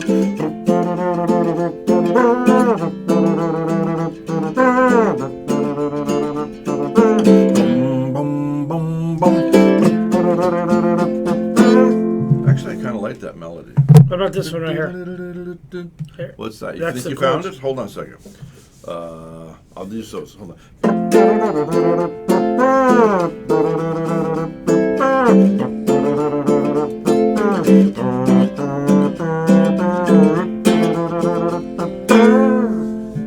Anyway, I'm playing my new ukulele. Do I hear any applause? Are we asleep in there? Number one job is the sound effects and the show, not the other stuff that you like Hey, to Rhett. do. There. And what did you ask me to do? You're right. I'm in trouble. I asked Mr. B to You find told the me. lyrics and And the the chords. chords to Somewhere Over the Rainbow. I have both right there. Don't you have 6 hands? Okay, so let's try it now. Somewhere over the rainbow, skies are blue. Let's see. Somewhere over the rainbow, way up high. See, this is the wrong words. Okay. Look at this. No, that fat guy from Africa, from Hawaii, who's now deceased. He sang it so beautifully. But somewhere over the rainbow, way up high, there's a dream that I dreamed of once in a lullaby. But he changed Somewhere Over the Rainbow. He forgot, and they let him record it, and it became a super hit. Somewhere over the rainbow, way up high, and the dreams you dream once in a lullaby. He didn't get it. He sang the wrong words. Now, all throughout the internet, they're probably, somewhere over the rainbow, bluebirds fly, and the dreams that you dare dream really do come true. No, it's somewhere over the rainbow, birds fly. Why, oh, then why can't I? Remember? If lovely little blue. They changed the lyrics. Someday I'll wish upon a star, wake up where the clouds are far behind me. Where troubles melt like lemon drops, high above the chimney tops, that's where you find me. Those are right. Oh, somewhere over the rainbow, bluebirds fly, and the dream that you dare to dream, oh, why can't I? Those aren't the lyrics. Did you know they My almost gosh. eliminated that song from the movie? What? They almost Eliminated that song from Somewhere Over the Rainbow. That's why don't Listen to the jerks that say no. Don't listen to the jerks, I'm telling you so. Back in 1904, the guy who was running the U.S. Patent Office literally said, we might as well close down the patent office because everything that can be invented has been invented. Oh, stupid people, stupid people, stupid people, neath the steeple, listen to the preachers of doom. Oh, the stupid people neath the steeple, don't you know I'm telling you people, those creeps, they give Rhett Palmer the blues, blues, blues, blues, blues, blues. Anyway. That song will be a big hit. Stupid Yes. People. That's right, stupid Yeah. people. We ought to release that, you know? Yeah. Move over, Jake Owen. Here comes Palmer here with his new stupid people. He'll be beside himself. What? I should have listened to that guy's song and recorded him. Now he's got this song that's outdone all my songs. He's walked into history, and I'm just going to be an old cowboy on the ranch. Yeah. What can I say? When you're speaking, you say, for all the little people I stepped on to get to here. Yes, for all the little Yeah. people I stepped on. Yeah, that's crazy. Anyway, our guest in here today is befuddled. He's going, what have I gotten myself into? Says No, Richard Myers. I'm enjoying the heck out of this. Are you? Yes, I am. What are you very enjoying much. about it?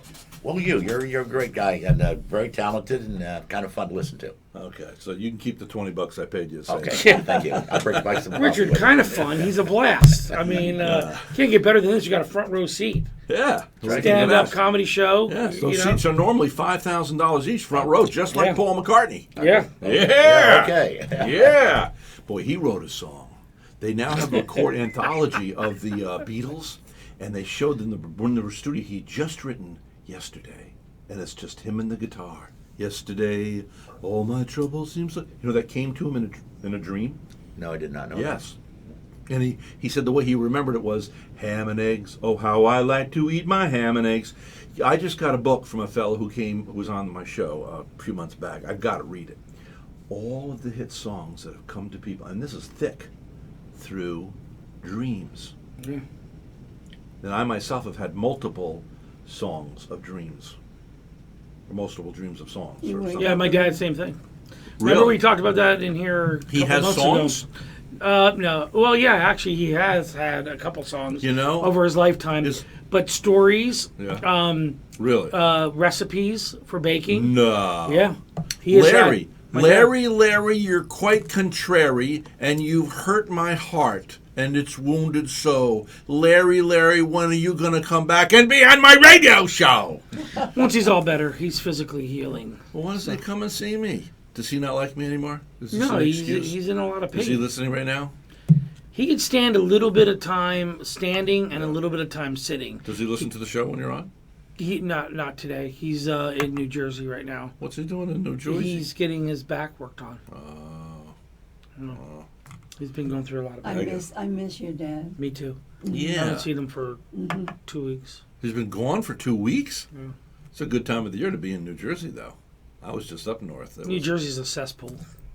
But don't say that. Do you know there's more forestry per capita in New Jersey than anywhere in the nation? People don't realize that. You're talking about the smokestacks right over the border No, from I'm New not. York I was City. born in New What do Jersey. you know? I was you're born a in New spoiled. Jersey. You're a spoiled fat boy making cookies down in New Mexico. Hey, I'll tell you this. I was born in Cherry Hill, New Jersey. Lived in Medford, and I went back there. It is crime-ridden. It is full of traffic. Thank you, Mr. It is Lee. a socialist state, just about. No, it's not the state that I grew up in, and my brother lives there. He hates it too. That's why everybody from New Jersey, Pennsylvania, and New York are moving to Connecticut or moving to Florida. Especially Florida. Yeah, Mr. it's a B has great come state. to interrupt us. Yes, Love Mr. B. Florida. That was originally recorded by Judy Garland. the That's original- right. the original Yes. version. Yes. And there's this place called ultimateguitar.com that you can get chords for and lyrics. for Let's any see song. now. Somewhere over the rainbow way up high, there's a land that I heard it once in a lullaby. Somewhere over the rainbow skies. Now these are the correct lyrics. Well, now these are the correct lyrics. Leave it to Mr. B. See, Mr. B, let's give yourself a round of applause. Hey, Mr. B. Okay, hey, but you're in here. Get in there and give yourself a round of applause, Mr. B. You want something done right, you give it to Mr. B. He will look it up. and do it Mr. right. B, Mr. B, you're such a blessing to me, Mr. B, Mr. B, but you have to treat Beverly nicely, please.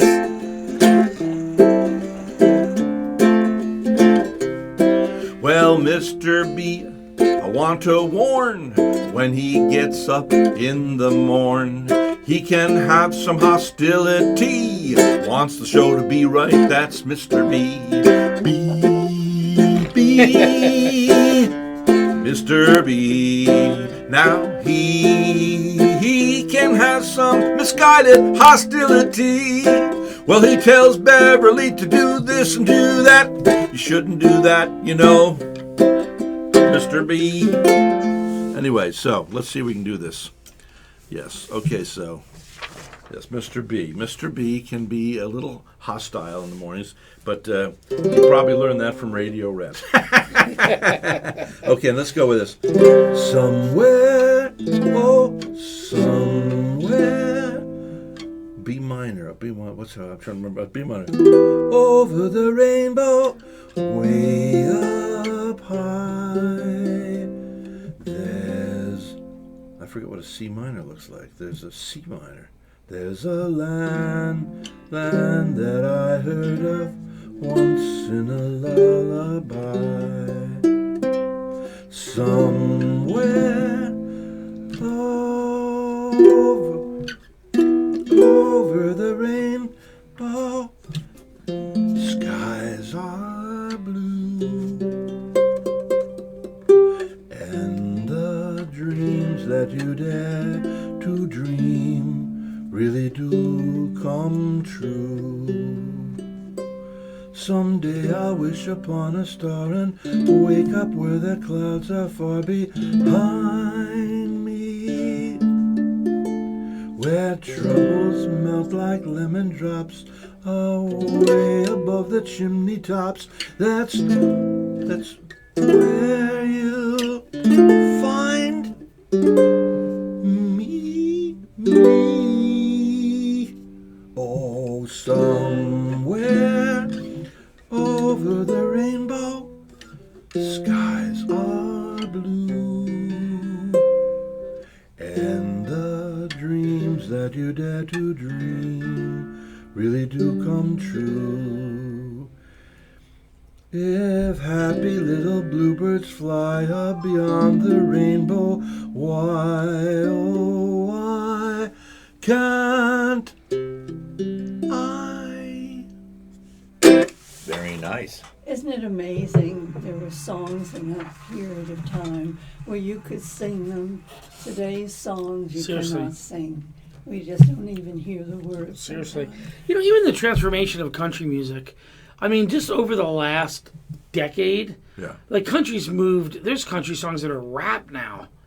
And it's just, everything's transitioning. Very negative. But you know what's good about this? As country goes deeper and deeper into that rap, rock stuff, what's going to emerge will be stations and artists who bring it back. Yeah. Look, I was friends with a friend of mine who knew Forever and Ever. Hey, Garth man. No, that's not Garth Brooks. Yes, it is. No. Oh, there was an original guy who that wrote was it? Randy Trev. No. Oh, There was a Forever and redheaded Ever guy who They wrote Made? it. Oh. Forever and Ever. He got Yeah. He got a one record deal of 45. Well, anyway, they wouldn't sign him up for a regular album deal, you know, full CD, whatever you call it, in this day and age, because they said he's too country. He's too country. And when I was up there, remember Herky, Dummy Herky for Liberty Records, dummy, Herky. Anybody can find that guy Herky. He told me, that's one of the reasons I left Nashville. I won first place vocalist, remember, in Nashville's Music City Song Festival. Anyway, I left there because of Herky and Liberty Records saying, cowboy hats are on the way out, son. Cowboy hat, you dumb. The problem is they have these business people that are in charge of it, and they're all about the greed and the salvation. I mean, what's it called when you salivate? Not salvation, Drool? but salulate. Drooling. drool down their chins for the Right. greed. I know a man that ran Sparrow Records, and Sparrow Records is supposed to be the gospel record company. The CEO, the president, Billy Ray Hearn. I go up to him. I'm up there for the GMA Awards. I said, Billy, how do you pray for these artists you're going to sign that sing about the Lord? He says, I've never prayed. I don't pray, and I've never prayed. Really? And my spirit just sank.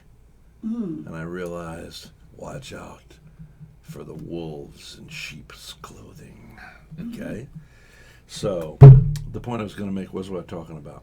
So I get off on these. Liberty Records and the dummy heads in the business that are business people. Who was that? What song did I sing? Oh, Randy Travis. So my thing is, this is great. Let the country go this pop rock stuff, which is not country anymore.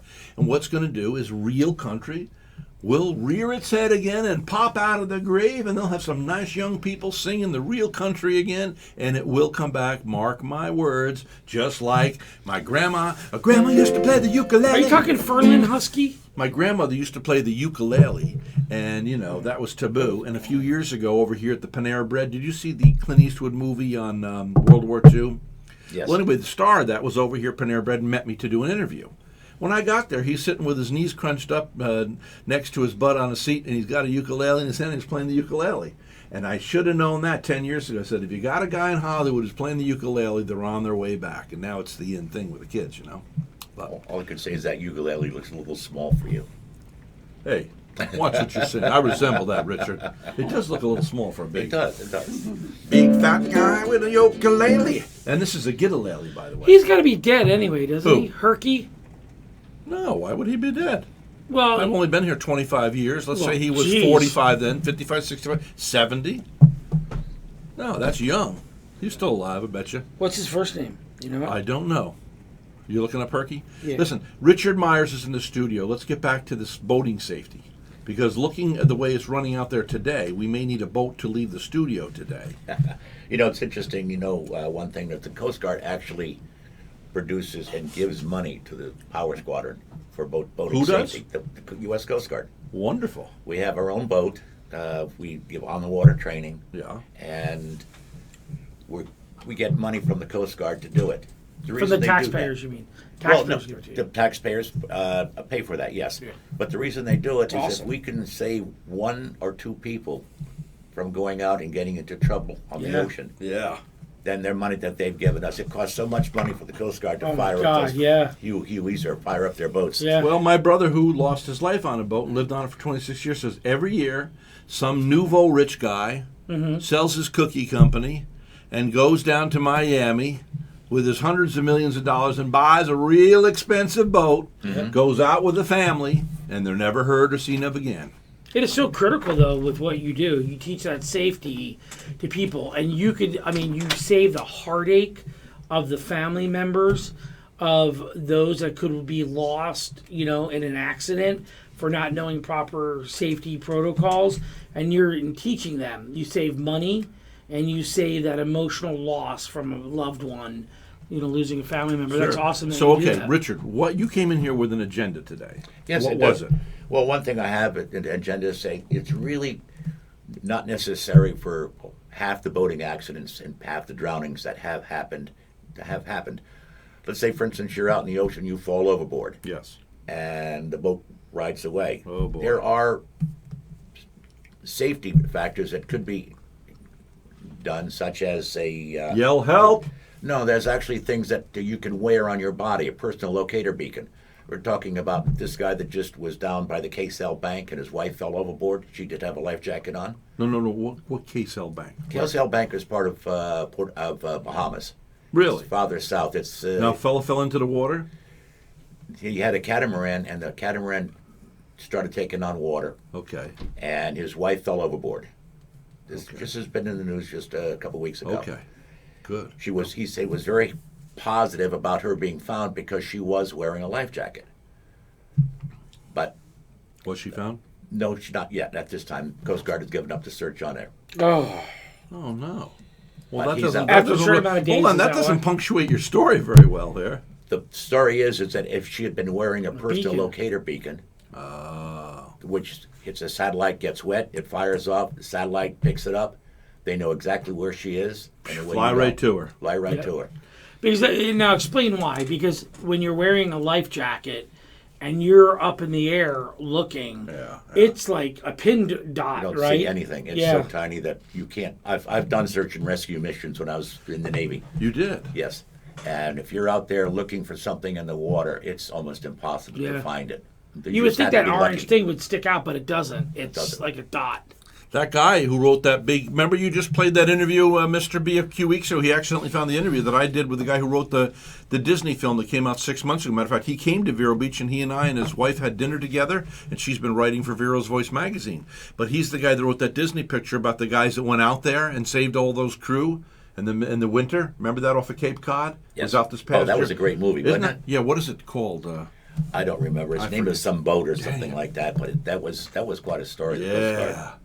But all true, too. Real modern-day heroes. Okay, so They were boating Coast Guard members? Is this the movie you're talking about? Where they Yes. trained in the Coast Yes. Guard and they jumped in? I don't remember Yes. the name. But Ashton Kutcher, was he... No. Or Tom... No, it was a young... Kevin...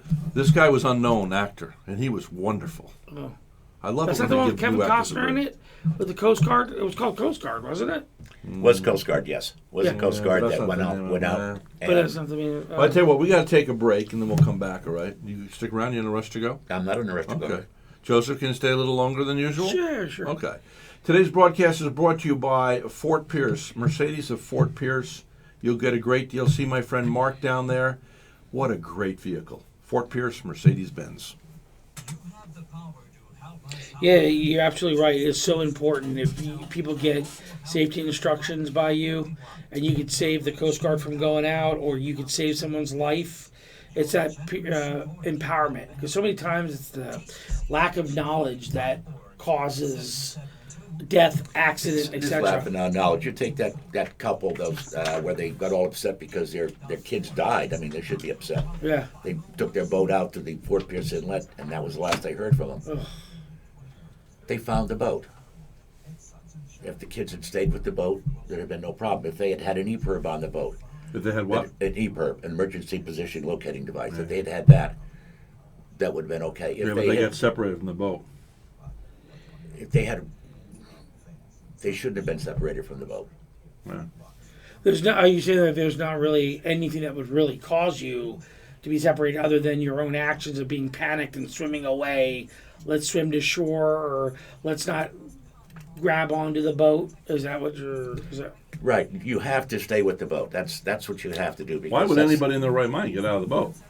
Well, if a wave hit the boat, tipped it over, or something like that. Capsized, yeah. If you've got to stay with the boat. But like I said, there are other things that they could have had an EPIRB on board. A what? An EPIRB, that's an emergency position indicating beacon. I've got my notes here. And what that does, as soon as it hits water, it Activate the starts satellite. broadcast. It starts broadcasting the satellite. Yes. How long does that take? Who is like for them to Dr. Tim Ilena. Oh, good. for it to be positioned to that local station? Because you figured it goes to the geosynchronous zone, which is 22,500 miles up, right? And then it comes down, and then it's got to find what region, That mic's right? the wrong Right. way. Hi, how you That doing? mic is the wrong way. Well, Tim, I'm Joseph. That's why you Separate put it email. for Hi, me. Joseph. no, Nice to meet that's you. because you were took No This is Richard, Tim, Richard Tim. Tim. Pleasure to meet you. Dr. Tim, huh? Dr. Tim. Dr. Tim DeLina.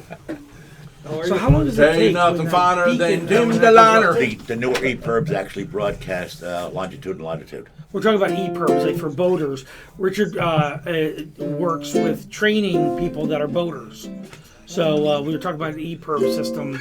It's a device that sends a signal out. Get into trouble if the boat's sinking or something like that, it'll actually. Do you know the interesting thing about it? What's that? Florida will offer you a 50% discount in your boater registration certificate if you have an EPIRB on board. If you're paying $100 a year, which I pay for my boat, I'd only be paying $50. Wow. What do they do? I didn't hear this. They do what? That's a double. Yeah, Florida will yeah. give you a 50% discount on your boating fees.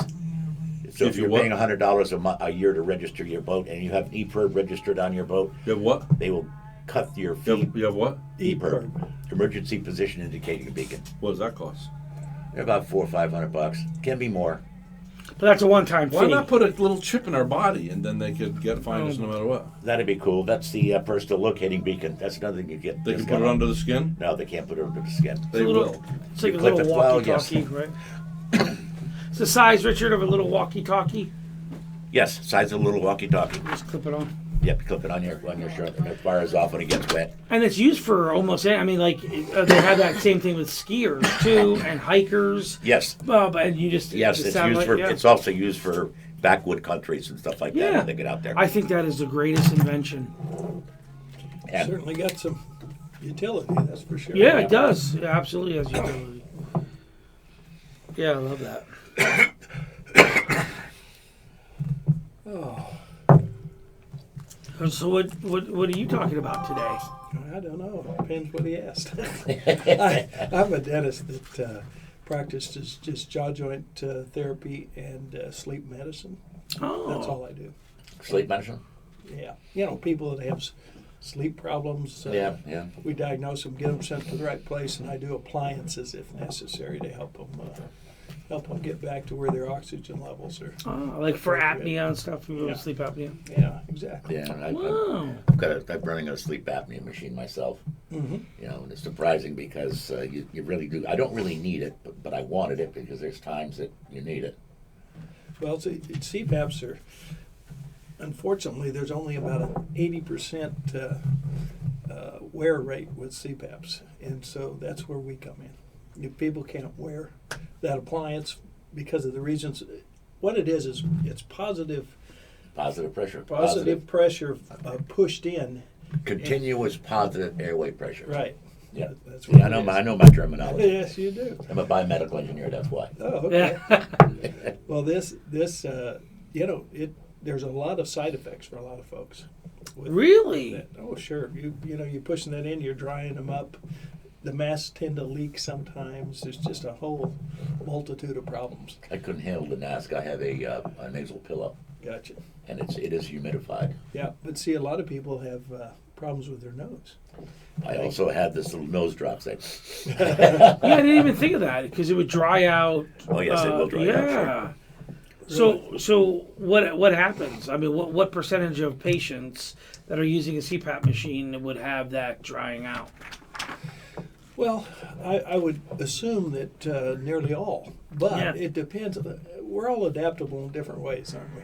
Some people adapt to it and some don't. Depends also on the humidity in the room. That's a big part of it, the humidity that's in the room itself. Ah, so the more humid you have the room, the less dry it out. Yes. So if you got your air conditioning running and it's drying the room out, you will dry your throat out or your nose. If you're sleeping out on the back deck and it's raining, you're not going to have any problem. And the nice thing about appliance therapy is, you know, if you're traveling, you know, it's really nice. It's very small, you know, the appliances you wear, and all you're doing is trying to We're talking about uncase sleep the hose. apnea, Bev. Oh, you're talking about a mouthpiece that you put in to keep your mouth open. Actually, it brings the Stop you jaw from- forward Yes, so that it doesn't impede the airway. yes. Yeah, it's just a mechanical device, and you actually turn it to open it up more and more. And we have a beautiful way to determine the amount of oxygen saturation you're getting. Just put a little thing On your finger, sure. It's called a pulse oximeter. Yeah, box Yeah. off. And it works beautifully. I could see where the appliance would cause your throat to dry out, though. Well, again, it can, but you're not forcing anything in it. It's just normal breathings. Yes. So anything could cause you to dry out a little bit. Oh, I need that. So, Thank you. nice thing we have in Florida is all the humidity. Yes. Unless you're sleeping in an air conditioner. I just got back from Oregon. And my fingers were splitting and everything because of the. We haven't hugged today.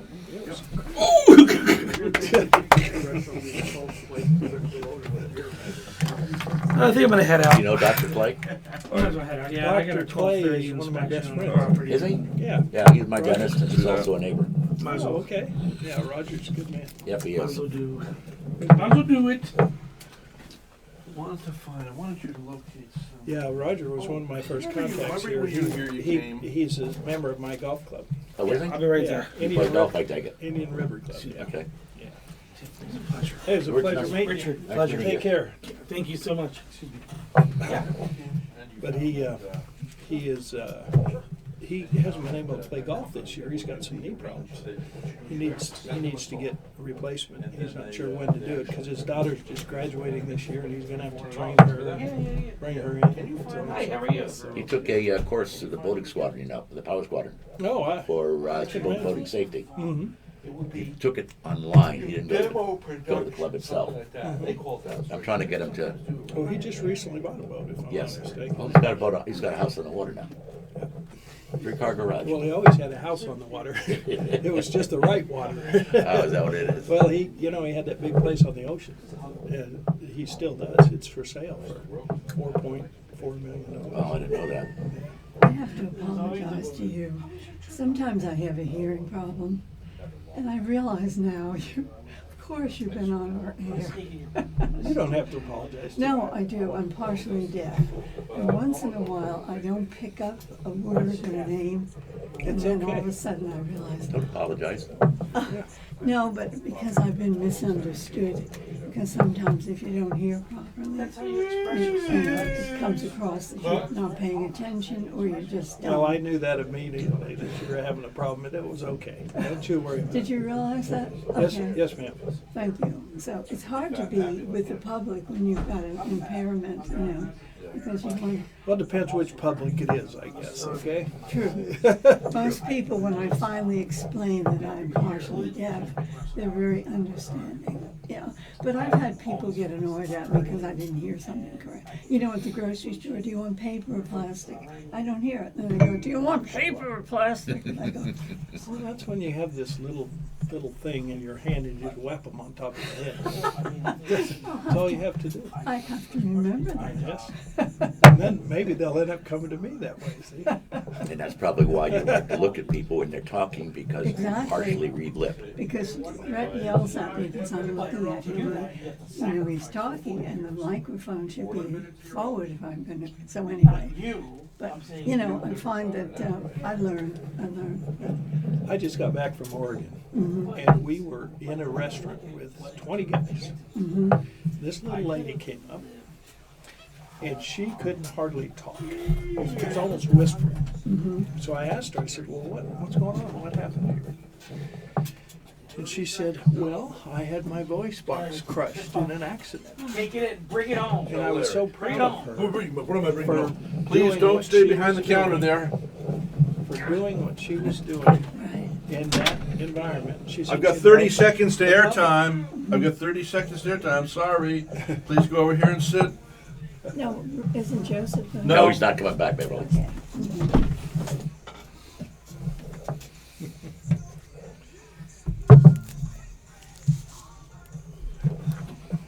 Thank you.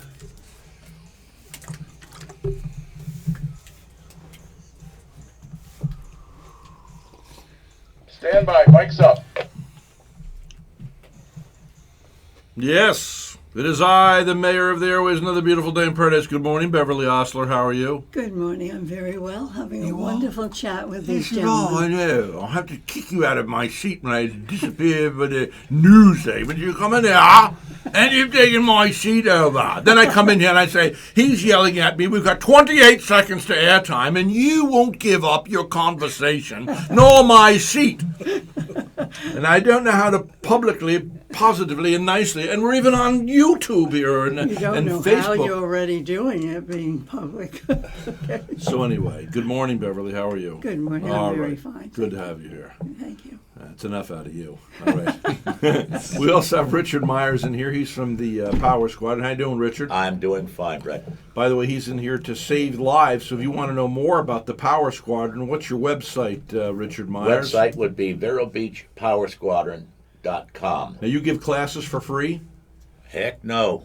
Oh, you have to pay Well, a little bit? actually, we could. If we had to, we would give classes for free. What does it We do cost? have a very free class, which is very enticing, and that's on the water boat training.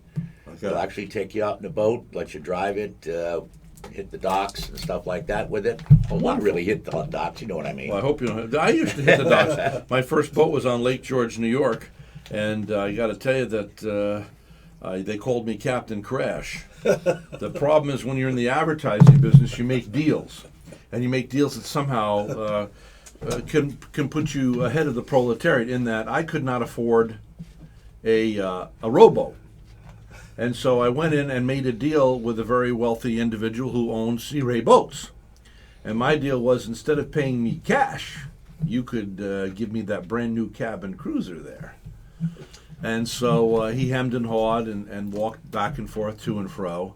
And I said, look it, Mr. Howard, I said, Roger Howard, I said, let's do this deal. If after a year you don't see that I have helped you sell millions of dollars worth of boats, I'll pay 50% price on the boat, which means, you break even on this thing. It might cost you a little. And I said, but if you want to, then you can keep me on.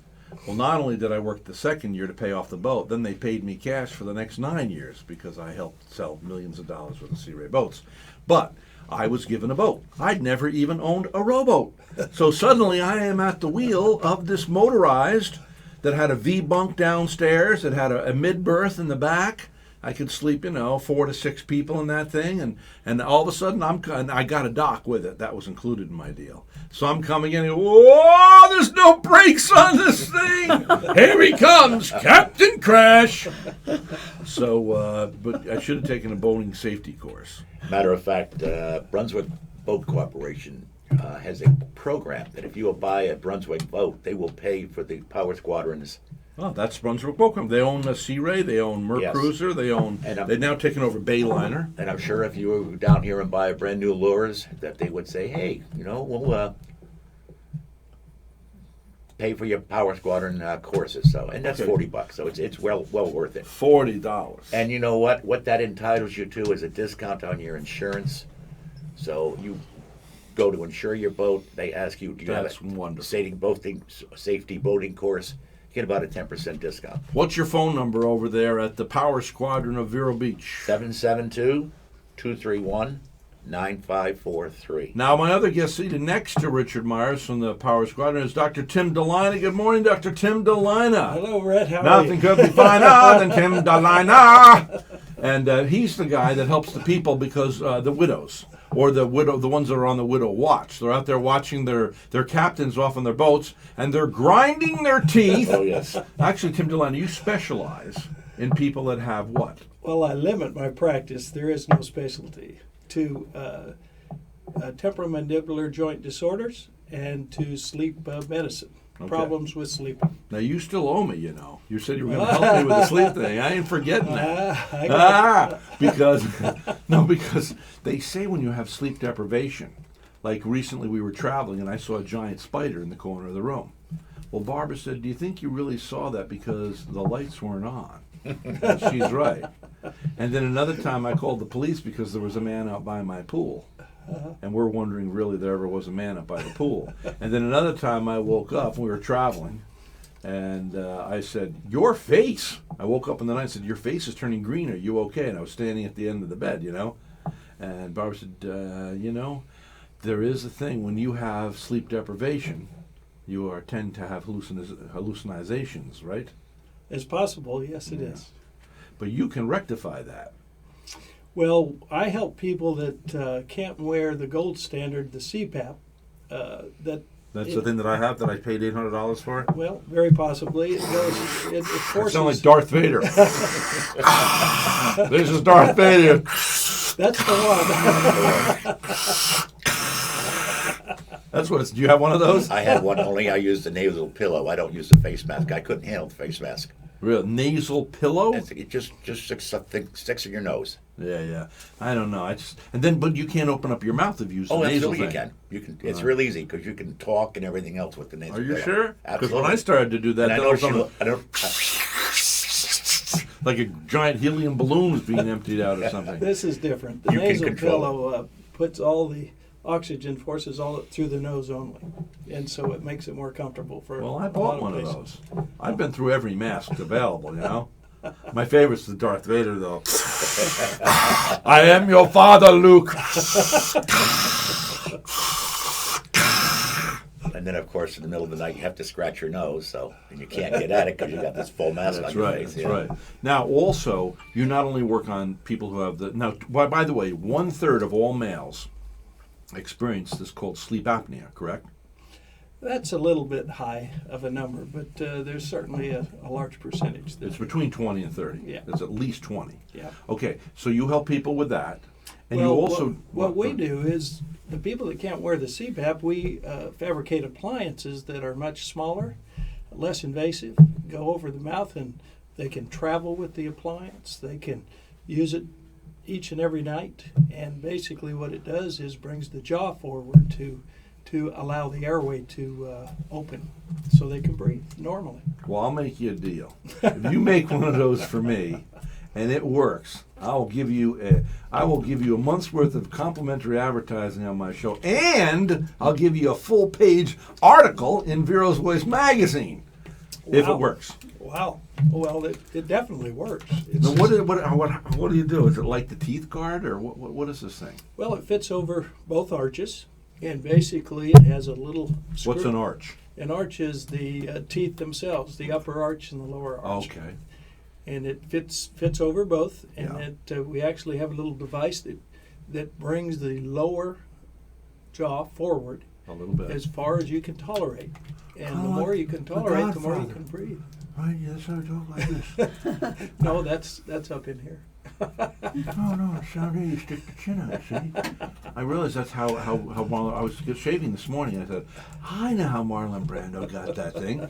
I was sticking my chin out to shave my chin. And I realized, hey, suddenly you talk like this, you know? Yeah, helped him breathe. And we have Darth Vader involved in this interview. We also now have Marlon Brando in The Godfather. Well, it's very interesting. We found over the years that sleep has been an unknown part. It's like the ocean. It's an unknown part of what's going on in dentistry. And we've seen a lot of people that have excessive wear on their front teeth do that because they're trying to bring their jaw forward to breathe at night. That's how they get the wear. Yes.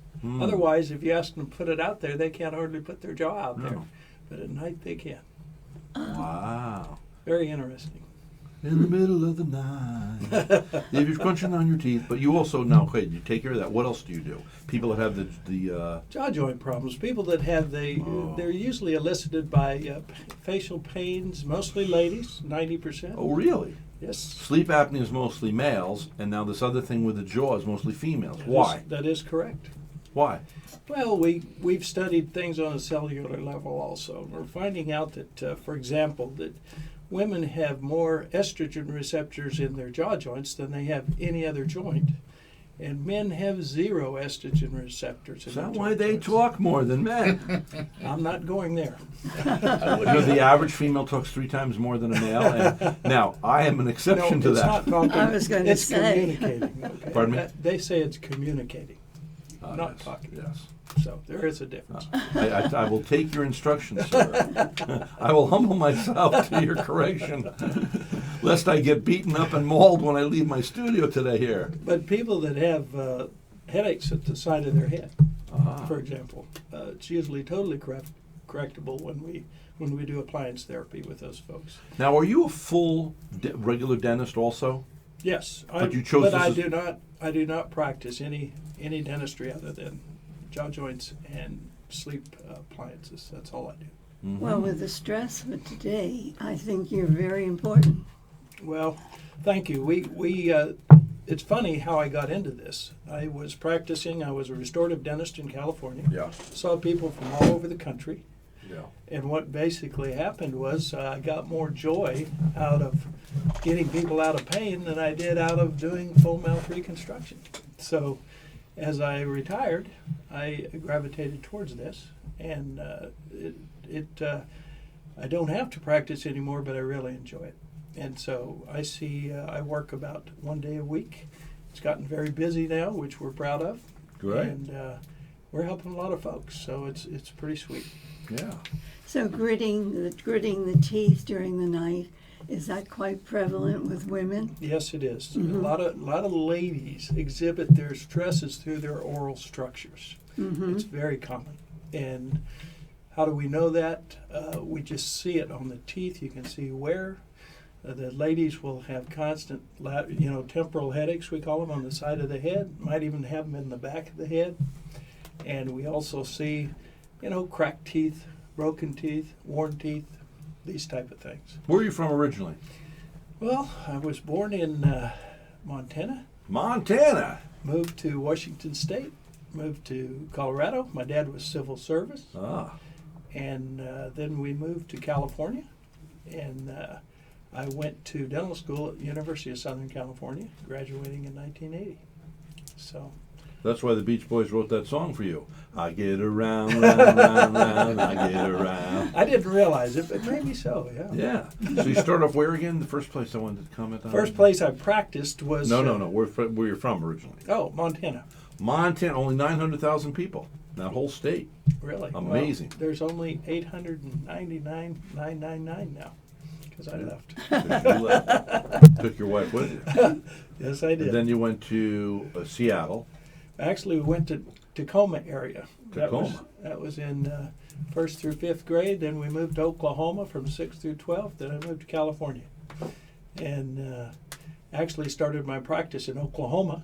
Really? Going back to Oklahoma. And finally went to back to California after 8 years. I practiced 8 years, and I'm 23 in California. Oklahoma. Good place. So you were practice regular dentistry for years. Yes. Why this? Is it because when people are, your heart, once you've experienced pain in your life, maybe it doesn't take that for some people, but I think for most of us, even Jesus had said he was a man well acquainted with sorrow.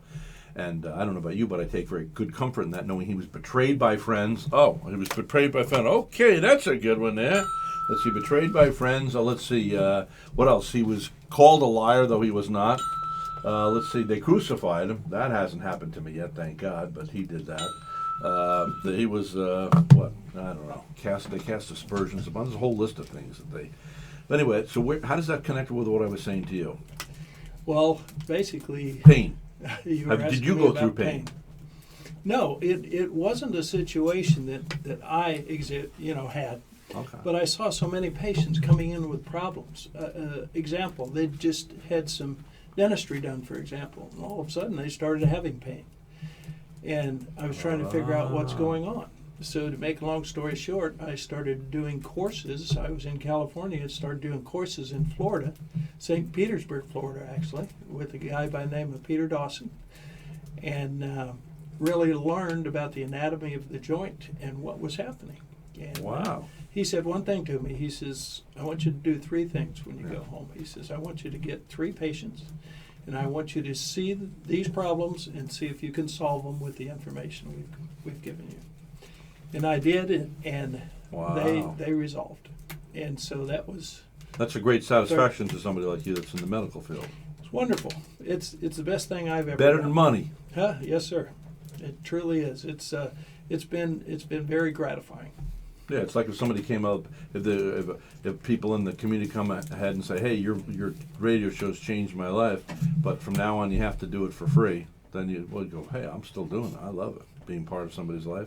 So as a doctor, that's a great idea, I mean, the fact that you can do something that actually takes away pain and discomfort from people. Yeah, it's been a blessing. Life with pain is nothing you want to deal with. No, it's not. We've had a lot of people come in saying they're suicidal, and they've been to I can understand that. general doc, they've been to their neurologist, they've been to their ENT, and unfortunately haven't had much help up to that point, simply because of the diagnosis. And we've been able to help them tremendously. So, yeah, it's great. Well, I appreciate you coming on the show today, because I'll guarantee you'll probably get calls from this usually. I have another dentist, whenever he comes on, he has advertisements too, but whenever he comes on, he gets phone calls. So we'll see, but because there's people out there that don't have the knowledge that there's somebody like you that specializes in this. By the way, somebody out there says, okay, Rhett, how do I get in touch with Dr. Tim Delina? Well, I would go to drdelina.com. Online. drdelina.com. Spell it. And it's D-O-C-T or D-R? Just DRDYLINA.com. Dr. Don, D-Y-L-I-N-A. And my wife knows my phone number, but I don't. So. Sorry. Well, they can get it through me. I have your phone number. Yeah, I have her phone number in my phone. You're saying your wife has your number, huh? She definitely has my number. For 35 years. Yeah, right. And a nice wife you have. She's a lovely lady. She's a sweetie. Good looking, nice. Thank you. I don't know how you got her, boy. That It was an makes- act of God, that- right? That makes two of us. You guys are Christians, aren't you? Yes, we're very strong Christians. Well, you're good. Where do you go to church? We go to church at First Church. Oh, you do? With my friend Greg Sempstrot. Mm-hmm. Yes, he's a great guy. Yep. He's the real McCoy.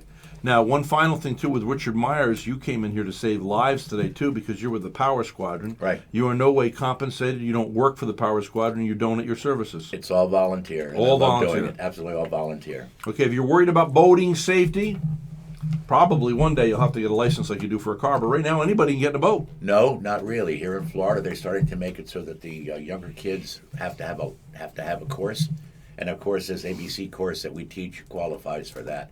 Wonderful. A lot of states do require a boating license, and one of the requirements is to have a boating course. Wonderful. Not like New Jersey used to be. New Jersey, when I grew up there, they wanted me to have a boating license, but there was no course. They wanted my money. Well, I tell you what, that courses are important. I remember a couple of years ago, I was out on some holiday. It might have been Memorial Day. I was with Debbie Maycomber, the New York Times bestselling author, her husband Wayne, and myself and Barbara. Anyway, so all of a sudden, this young family, must have been a young, prosperous family, but they let their son drive it. And all of a sudden, this boat was headed right for us. I'm talking a huge boat, so he couldn't even look down and see my little pontoon. And all of a sudden, I saw the father came up. Website is Vero Beach Power Squadron, spelled just like it is, verobeachpowersquadron.com. All right, and the And phone number is 772-231-9543. We have a Friday night social all the time. Okay. Well, good. Look on their website to find that out. Dr. Tim DeLina, again, if people want to get in touch with you, it's drdelina.com. DRDYLINA.com. And that's if you're having joy. Thank you, Beverly, for coming in today. Got to take a break. When we come back, a show on finances that will change your financial life for the better. Keep it right here. Great job. Great. Maybe I'll see you on Friday night. Come on down. Sounds great. It's nice talking to you. Good job. Nice talking to you. Yeah. That's a nice service you're providing there. I think it's great. And Rhett, thank you so much for having me here. Appreciate it. Sure. Thanks for coming in. Dr. DeLina. Appreciate it, Red. Yeah, thanks for That coming was, over. that was fun. I'll take this into the kitchen. Yeah, we got to clean this up for our next occupants. Thank you. Let's hope that rain is up. As soon as you Okay. open up your mouth, Good. you All done. No, My water good. with me. Nice to meet you. Yes. Nice meeting you too, Beverly. Okay. Bye-bye, Richard. Bye-bye.